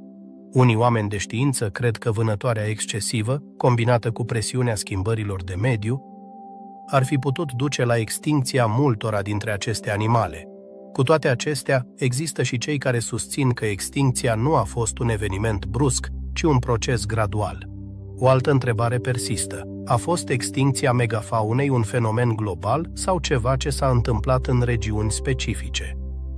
În America de Nord s-a documentat că multe specii au dispărut acum aproximativ 13.000 de ani, coincidând cu sosirea oamenilor. În alte părți ale lumii, cum ar fi Australia și America de Sud, povestea este diferită. Extincțiile au avut loc în momente distincte și în circumstanțe variate. Acest lucru sugerează că nu a existat un singur vinovat în spatele dispariției acestor giganți. Unii cercetători au găsit, de asemenea, dovezi că megafaunele nu au dispărut uniform. În anumite zone, cum ar fi câmpiile Siberiei, au fost găsite rămășițe de mamuți care arată semne că au fost vânați de oameni. Dar, înseamnă asta că toți mamutii au fost vânați de strămoșii noștri?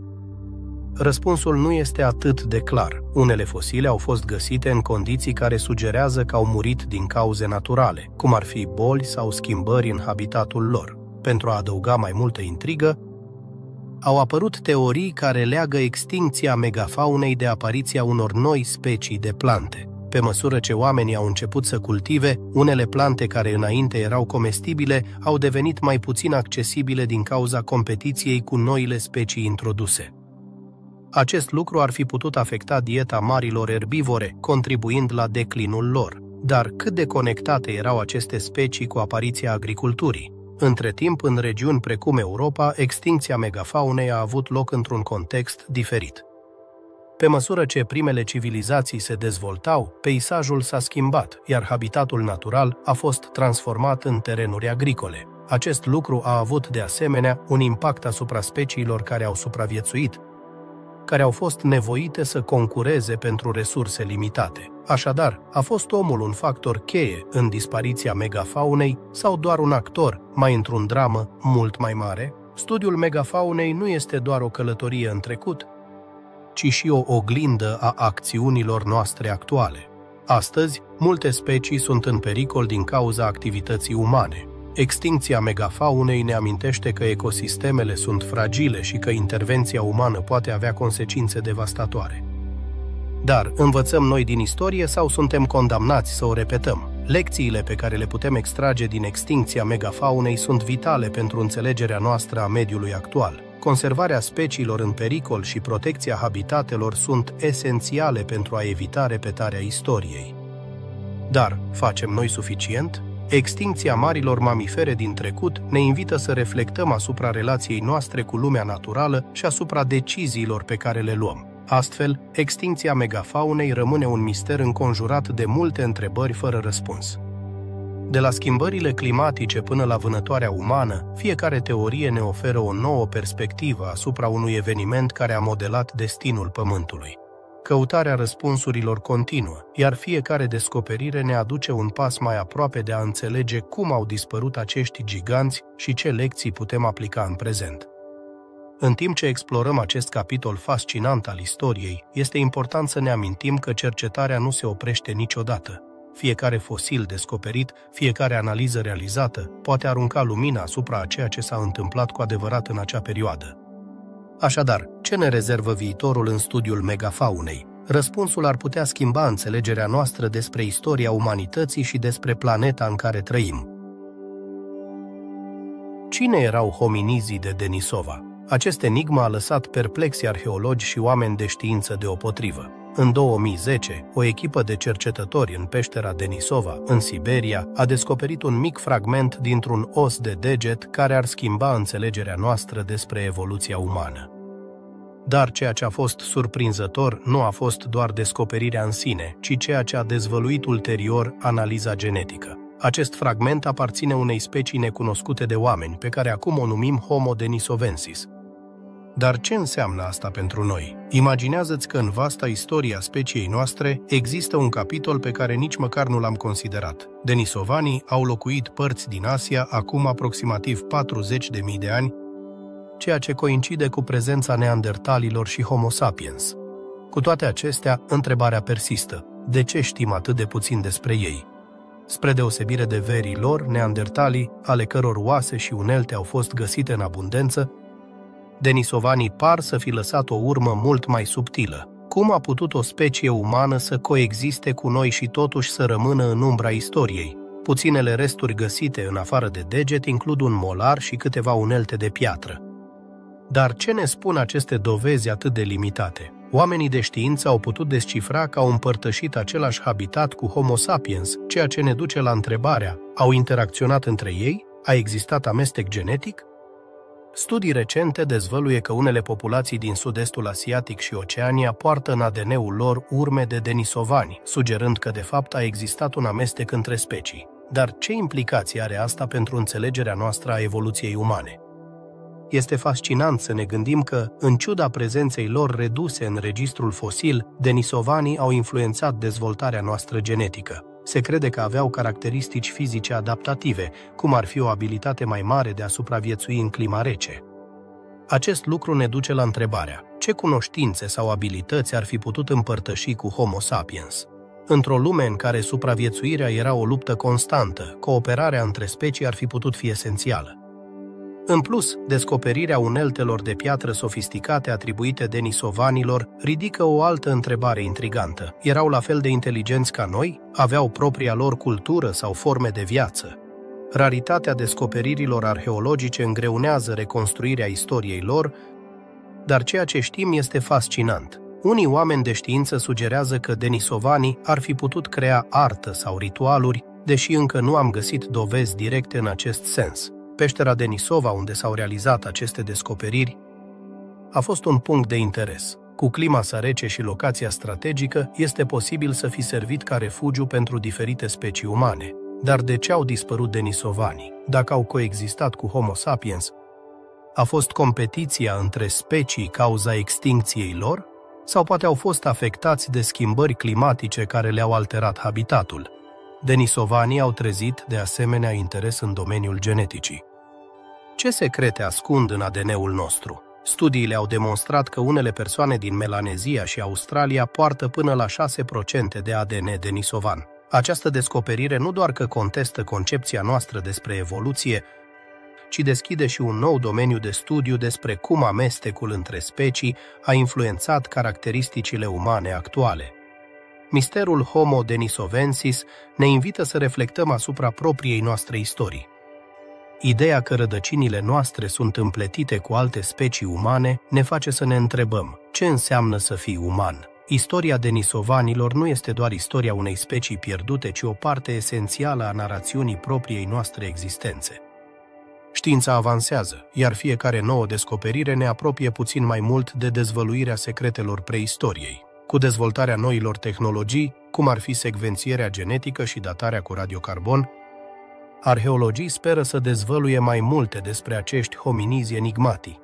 Câte mistere ne mai așteaptă în adâncurile peșterilor și în resturile îngropate sub pământ. Istoria denisovanilor ne amintește că trecutul este un puzzle în continuă evoluție. Fiecare piesă pe care o potrivim ne oferă o viziune mai clară asupra modului în care am ajuns să fim ceea ce suntem astăzi. Pe măsură ce continuăm să explorăm, întrebarea persistentă este: ce alte secrete și mistere ne așteaptă în vasta și fascinanta istorie a umanității? Căutarea răspunsurilor continuă, iar fiecare nouă descoperire este un pas mai aproape de înțelegerea locului nostru în lume. Care sunt secretele pe care le închid cele mai vechi ritualuri funerare? De când omul a pășit pe pământ, a simțit nevoia de a aduce omagiu morților săi. Dar ce ne spun practicile funerare despre spiritualitatea și credințele strămoșilor noștri? Pe măsură ce dezgropăm rămășițele civilizațiilor trecute, găsim dovezi care sugerează că moartea a fost întotdeauna un mister înconjurat de reverență. În site-uri arheologice din întreaga lume au fost găsite morminte care dezvăluie un aspect fascinant. Vechile înmormântări nu erau doar funcționale. În multe cazuri, corpurile erau însoțite de obiecte care aveau o semnificație specială, cum ar fi unelte, bijuterii și chiar flori. De ce simțeau oamenii din epoci atât de îndepărtate nevoia de a oferi astfel de daruri morților lor? Această practică sugerează o credință în viața de după moarte, o idee care a persistat de-a lungul istoriei. O descoperire surprinzătoare provine din înmormântări din Europa și Asia, unde au fost găsite rămășițe umane decorate cu pigmenți colorați. Ce însemnau aceste culori în contextul morții? Unii arheologi propun că utilizarea ocrului roșu, de exemplu, ar putea simboliza viața sau renașterea. Această utilizare a culorii ridică întrebarea: oare strămoșii noștri credeau că sufletul continua să existe în alt plan? Cele mai vechi ritualuri funerare cunoscute datează de acum mai bine de 3 decenii, în situl Kavzeh, în Israel. Acolo au fost găsite rămășițe umane alături de flori sălbatice. Ce înseamnă asta? Incluziunea florilor în morminte poate indica o conexiune profundă cu natura și o dorință de a onora decedații într-un mod care transcende timpul. Poate că aceste ofrande erau o modalitate de a-i aminti pe cei care au plecat, păstrând vie memoria lor. În altă parte, în peștera Sungir, în Rusia, au fost descoperite 2 corpuri de copii îngropate cu o cantitate uimitoare de obiecte ornamentale, inclusiv coliere din fildeș și unelte. De ce li s-au adus astfel de onoruri? Aceasta sugerează că chiar și în epoci îndepărtate, viața unui copil putea fi apreciată într-un mod special, iar pierderea sa, un moment de profundă durere și omagiu. Pe măsură ce explorăm diferite locuri, găsim ritualuri care variază enorm, dar toate împărtășesc un fir comun, nevoia de a-i aminti și onora pe cei care au plecat. În unele culturi, decedații erau incinerați, în timp ce în altele erau îngropați. Ce factori influențau aceste decizii? Credințele religioase și condițiile de mediu ar fi putut juca un rol crucial în alegerea metodei de despărțire. Egiptenii antici sunt poate cei mai cunoscuți pentru ritualurile lor funerare elaborate. Au construit morminte monumentale, cum ar fi piramidele, concepute pentru a se asigura că regii lor erau ghidați în călătoria lor spre lumea de dincolo. Era acesta un reflex al credinței lor în nemurire? Mumificarea și însoțirea cu obiecte prețioase erau parte a unui sistem complex de credințe care căuta să garanteze viața eternă. Cu toate acestea, nu toate culturile împărtășeau aceeași viziune asupra morții. În unele cazuri, practicile funerare erau mai simple, dar la fel de semnificative. Popoarele indigene din America de Nord, de exemplu, adesea desfășurau ceremonii care onorau spiritele strămoșilor, reflectând o conexiune cu pământul și ciclul vieții. Oare aceste practici ne învață ceva despre propriul nostru legământ cu natura? Fiecare descoperire arheologică oferă noi indicii despre cum strămoșii noștri au înfruntat misterul morții. În unele locuri, au fost găsite morminte în grupuri, sugerând că moartea nu era văzută ca un sfârșit, ci ca parte a unui ciclu mai mare. Cum influența aceasta coeziunea comunității? Modul în care erau tratați morții ar fi putut întări legăturile dintre cei vii, creând un sentiment de apartenență și continuitate. Dovezile sugerează că ritualurile funerare erau, într-un fel, un reflex al vieții însăși. Practicile variau de la o cultură la alta, dar dorința de a-i comemora pe morți era universală. Există ceva ce învățăm din asta despre propria noastră mortalitate? Poate că, onorând pe cei care ne-au precedat, căutăm de asemenea să înțelegem locul nostru în lume. Mormintele și ritualurile nu ne spun doar despre moarte, ne vorbesc și despre viață. Ce speranțe și vise aveau cei care au trăit acum mii de ani. Modul în care s-au despărțit de cei dragi sugerează că legătura emoțională era la fel de profundă ca și astăzi. Aceasta ne invită să reflectăm asupra propriilor noastre practici și credințe în jurul morții. Într-o lume din ce în ce mai materialistă, poate ar trebui să ne amintim de importanța ritualurilor. Ne oferă o modalitate de a procesa doliu și de a menține vie memoria celor care au plecat. Ar putea fi ca, prin aceste ritualuri, să căutăm răspunsuri la întrebări care au bântuit umanitatea de la începuturile sale? Moartea poate fi un sfârșit, dar este de asemenea un memento al vieții și al legăturilor pe care le formăm. Cele mai vechi ritualuri funerare sunt o mărturie a bogatei diversități culturale a umanității.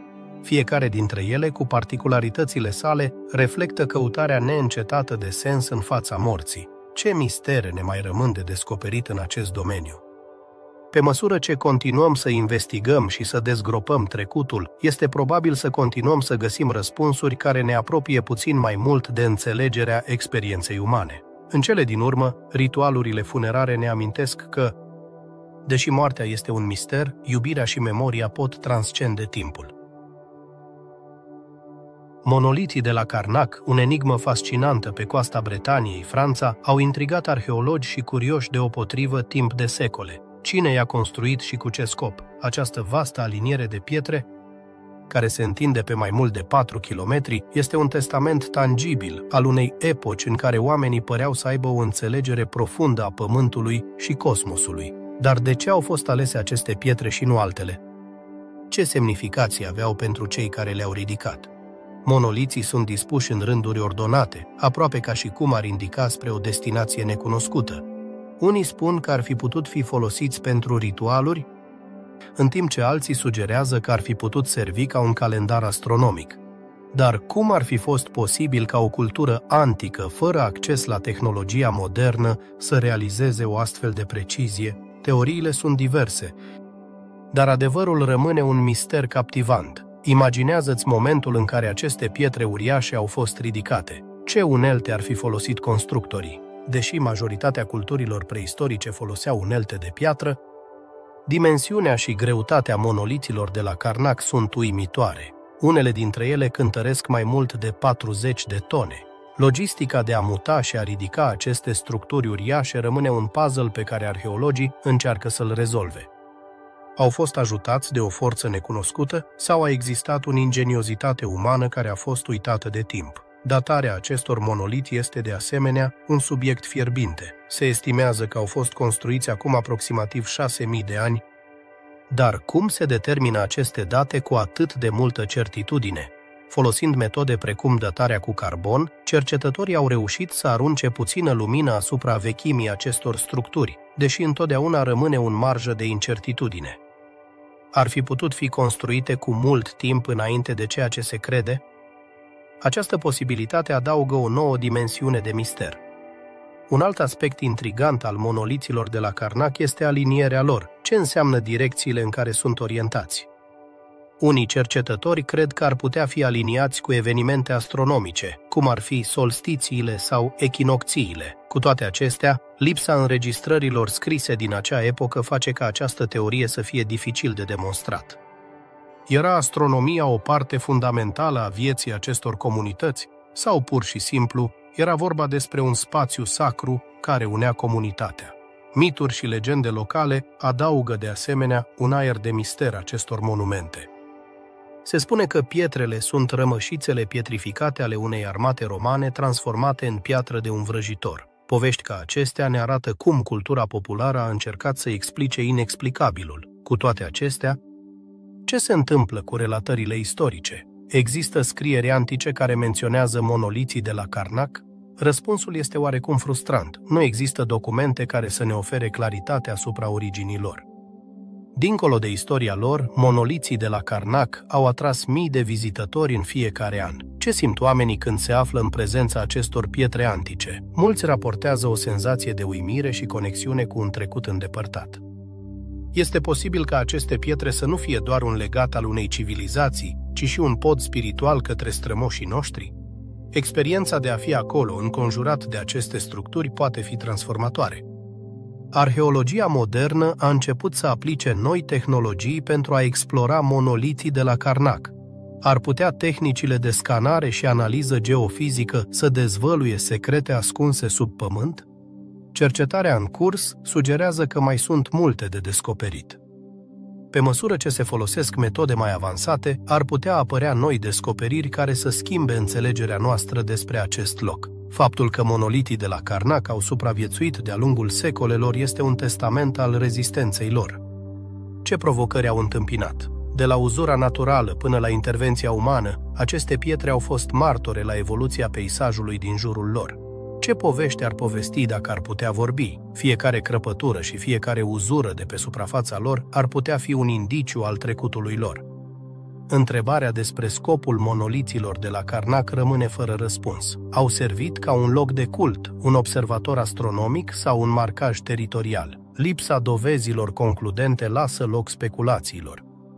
Unii arheologi sugerează că ar fi putut fi legate de ritualuri de fertilitate sau ceremonii de trecere, dar fără dovezi tangibile, totul rămâne în domeniul teoriei. Pe măsură ce interesul pentru monoliții de la Karnak crește, de asemenea crește și nevoia de a proteja și conserva acest sit istoric. Cum garantăm că generațiile viitoare pot experimenta acest legat? Conservarea acestor monumente este crucială pentru a menține vie conexiunea cu trecutul nostru, dar ridică și întrebări despre echilibrul între turism și conservare. În cele din urmă, monoliții de la Karnak ne invită să reflectăm asupra rolului pe care îl jucăm în istorie. Suntem pregătiți să descoperim mai multe despre rădăcinile noastre? Căutarea răspunsurilor la aceste mistere antice ne poate ajuta să înțelegem mai bine propria noastră umanitate. Pe măsură ce ne îndreptăm spre viitor, istoria Karnakului poate continua să dezvăluie secrete care ne conectează cu cei care ne-au precedat. Ce ne va aduce timpul în această fascinantă călătorie spre trecut? Numai timpul va spune. Apariția limbajului uman este unul dintre cele mai fascinante enigme pe care cercetătorii au încercat să le dezvăluie de-a lungul istoriei. Cum au reușit strămoșii noștri să comunice într-un mod atât de complex și sofisticat? Ce s-a întâmplat în mintea umană care a permis crearea unui sistem de simboluri și sunete capabil să exprime idei, emoții și cunoștințe? Din vremuri imemoriale, comunicarea a fost esențială pentru supraviețuire. Cu toate acestea, momentul exact în care limbajul a început să înflorească rămâne un mister. Unii oameni de știință sugerează că dezvoltarea vorbirii ar fi putut avea loc cu mai mult de 100.000 de ani în urmă. Dar ce a determinat strămoșii noștri să dezvolte un limbaj atât de avansat? Descoperirile arheologice relevă că, deși oamenii din preistorie erau capabili să creeze unelte și artă, nu lasă urme tangibile ale limbajului pe care îl utilizau. Ar putea fi că limbajul nu s-a păstrat în formă scrisă pentru că în acele vremuri cuvântul vorbit era singura formă de comunicare? Absența dovezilor tangibile ne face să ne întrebăm dacă limbajul ar fi putut apărea dintr-un impuls social, o necesitate de a conecta și colabora.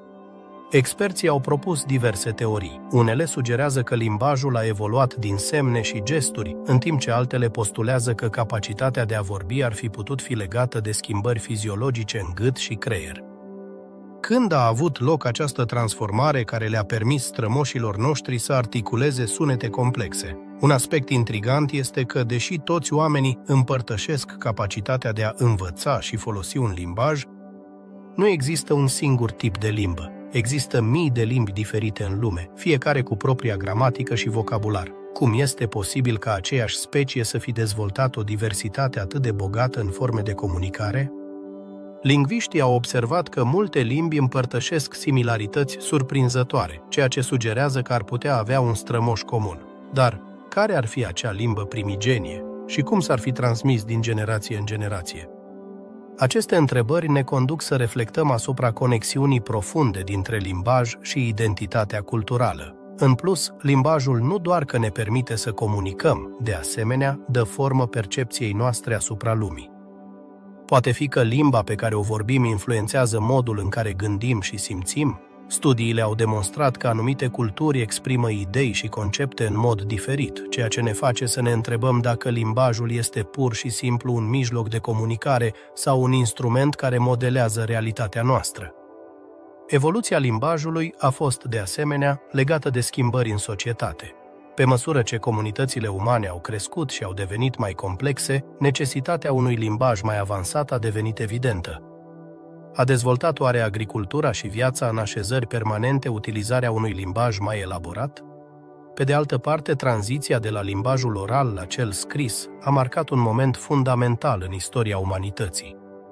Invenția scrisului a permis păstrarea cunoștințelor și culturii, dar ce impact a avut această schimbare asupra modului în care comunicăm și înțelegem lumea? Relația dintre limbaj și cogniție este, de asemenea, un domeniu de studiu fascinant. Este posibil ca dezvoltarea limbajului să fie impulsionat avansul gândirii abstracte și creativității? Capacitatea de a articula gânduri complexe și idei abstracte ar fi putut fi un factor decisiv în dezvoltarea civilizației. Unele teorii sugerează că limbajul ar fi putut avea originea în necesitatea de a coordona activități de grup. Vânătoarea, culegerea și construirea adăposturilor necesitau comunicare și este probabil ca primii oameni să fi dezvoltat un sistem de sunete pentru a facilita aceste sarcini.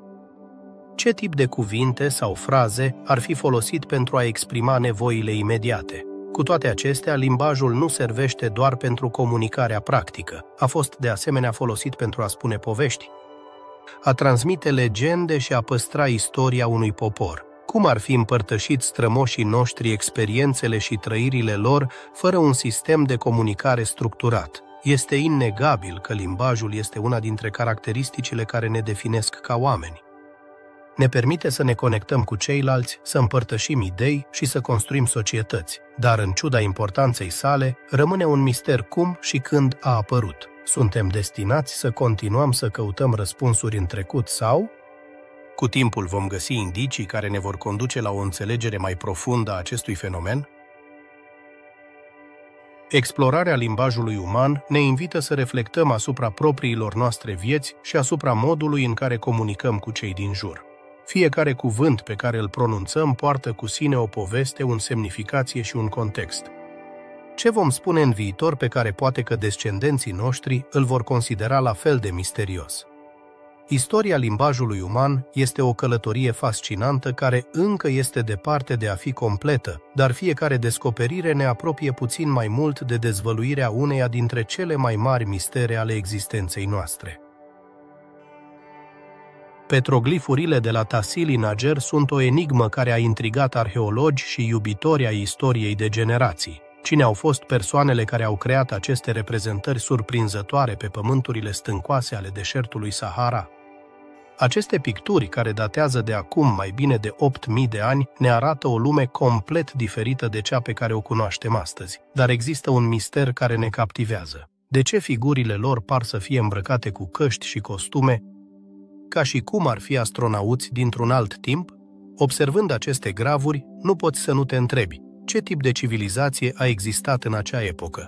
Imaginile prezintă o diversitate uimitoare, de la animale la ființe cu forme umane, dar ceea ce iese cu adevărat în evidență sunt cei care par să fie echipați cu vestimentații ciudate. Aceste reprezentări au dus pe unii să speculeze despre contacte cu ființe din alte lumi. Este posibil ca vechile popoare să fie avut o cunoștință avansată sau chiar experiențe de alt nivel?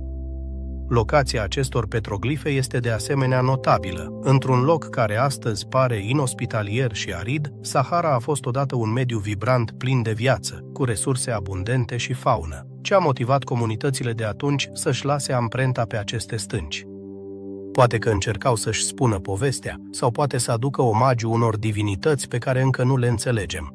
Teoriile abundă, dar răspunsurile rămân eluzive. Unii cercetători sugerează că gravurile reflectă ritualuri sau credințe ale unei culturi profunde și spirituale. Dar cum se poate înțelege o spiritualitate atât de distinctă? Elementele observate în petroglife ar putea indica o conexiune între om și univers, o căutare de semnificație care transcende timpul. Oare acești artiști antici intenționează să ne comunice ceva ce încă nu reușim să descifrăm?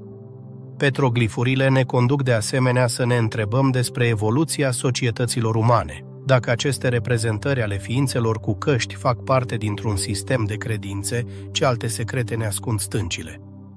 Ideea că oamenii din acea epocă aveau o complexitate culturală similară cu a noastră este fascinantă și derutantă.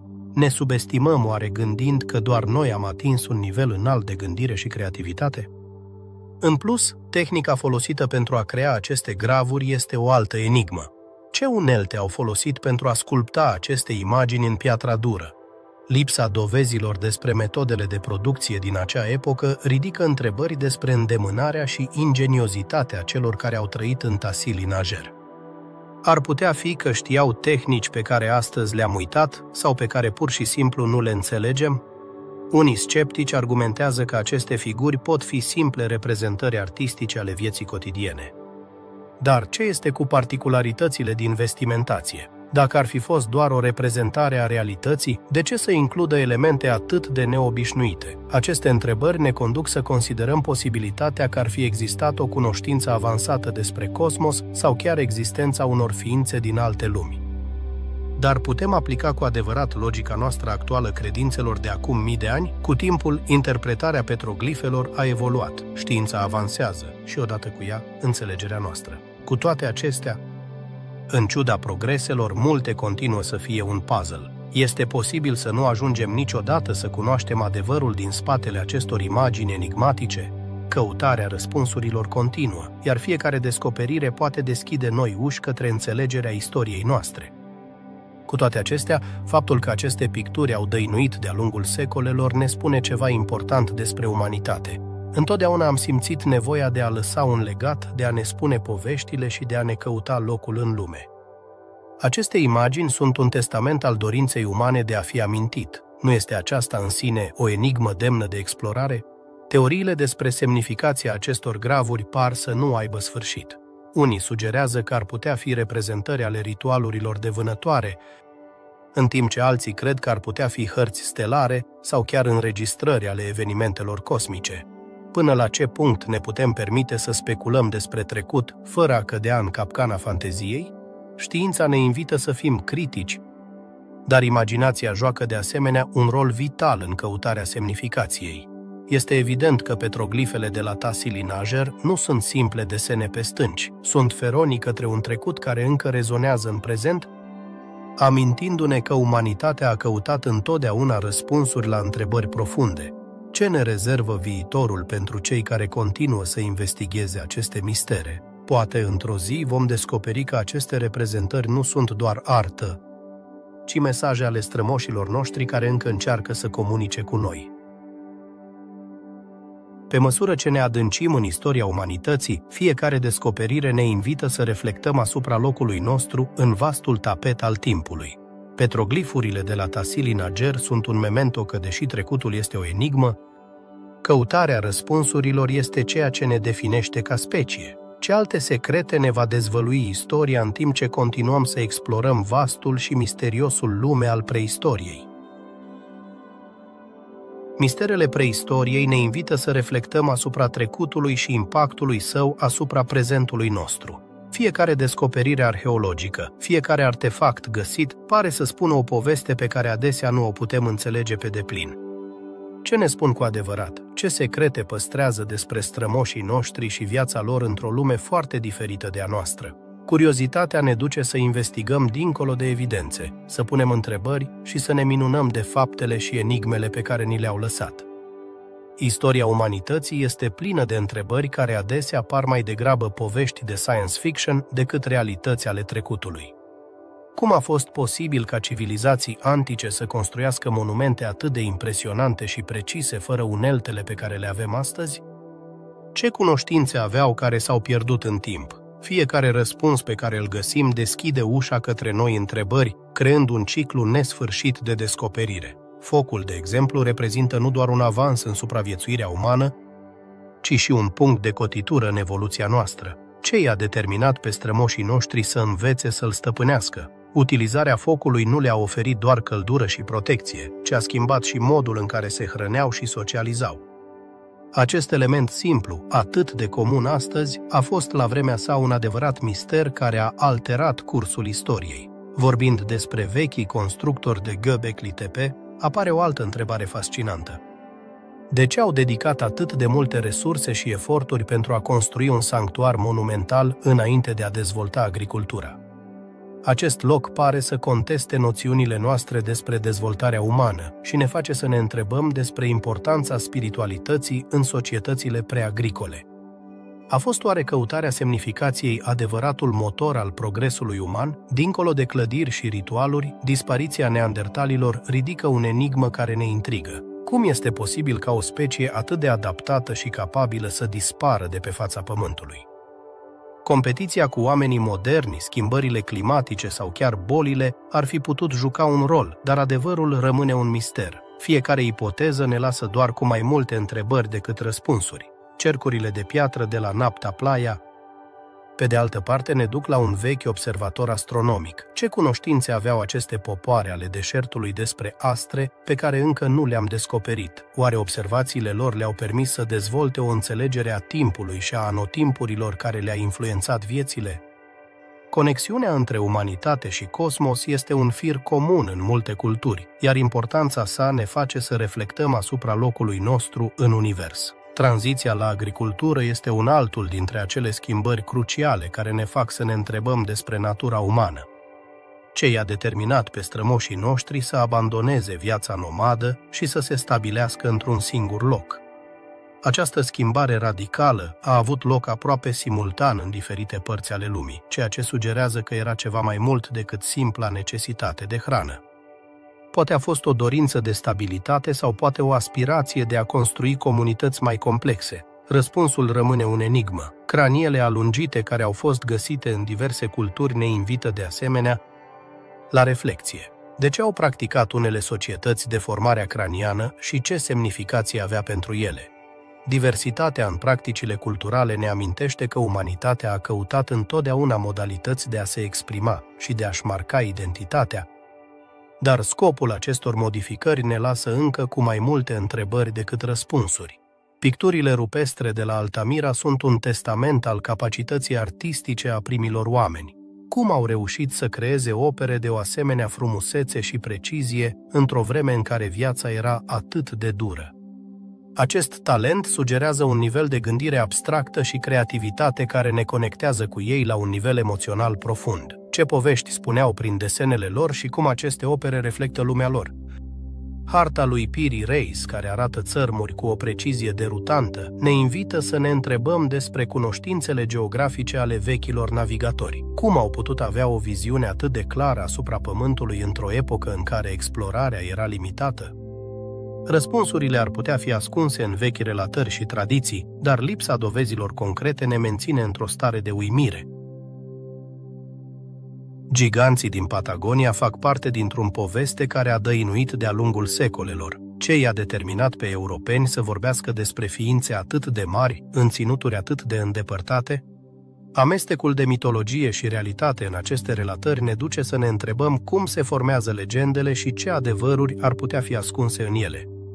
Nevoia umană de a găsi extraordinarul în cotidian este o forță puternică care dă formă poveștilor noastre. Uneltele găsite în Olduvai ne provoacă de asemenea să reconsiderăm ceea ce știm despre evoluția tehnologică. Este posibil ca strămoșii noștri să fie avut cunoștințe avansate pe care nu le înțelegem complet? Fiecare descoperire ne arată că drumul umanității este plin de surprize și că fiecare descoperire poate schimba percepția noastră despre ceea ce am fost. Statuile de la Tiahuanaco, cu precizia lor în sculptură, sunt o altă dovadă a abilităților care par să depășească epoca lor. Cum au reușit meșteșugarii antici să creeze opere de o asemenea perfecțiune fără acces la unelte moderne? Admirația pe care o simțim pentru munca lor ne amintește de capacitatea umană de a inova și crea, chiar și în condiții adverse. Extincția megafaunei este un memento că planeta noastră s-a schimbat drastic de-a lungul timpului. A fost intervenția umană cea care a dus la dispariția acestor animale impresionante sau a fost clima cea care a avut ultimul cuvânt? Răspunsurile la aceste întrebări nu sunt doar cruciale pentru a înțelege trecutul, ci au și implicații asupra modului în care gestionăm viața pe Pământ astăzi. Enigma omului de Denisova, o specie recent descoperită, ne duce să ne întrebăm câte alte surprize ne rezervă registrul fosil. Ce alți hominizi au existat pe care încă nu i-am găsit? Fiecare nouă descoperire este o fereastră către un trecut care rămâne un mister, iar căutarea acestor piese ne împinge să continuăm explorarea. Ritualurile funerare cele mai vechi dezvăluie o spiritualitate care pare să fie inerentă umanității. Ce însemna moartea pentru strămoșii noștri și cum își reflectau înțelegerea lumii prin intermediul înmormântărilor lor? Conexiunea între viață și moarte a fost un subiect recurent în toate culturile, iar fiecare descoperire ne apropie puțin mai mult de a înțelege cum gândeau. În cele din urmă, monoliții de la Karnak, aliniați într-o ordine misterioasă, ne fac să ne întrebăm despre scopul acestor construcții. Oare erau parte din ritualuri, observații astronomice sau pur și simplu un legat al unui popor care căuta să lase o amprentă în istorie? Lipsa răspunsurilor clare adaugă doar un aer de misticism acestor locuri antice, amintindu-ne că există mult mai mult de descoperit. În concluzie, misterele preistoriei nu numai că dezvăluie fapte interesante despre strămoșii noștri, dar ne invită și să reflectăm asupra propriei noastre umanități. Fiecare întrebare fără răspuns este o oportunitate de a explora, de a învăța și, în cele din urmă, de a ne conecta cu cei care au venit înaintea noastră. Istoria este o călătorie și mai avem multe de descoperit. Să continuăm să căutăm, să continuăm să punem întrebări, pentru că trecutul, deși învăluit în mister, are puterea de a ne lumina în prezent.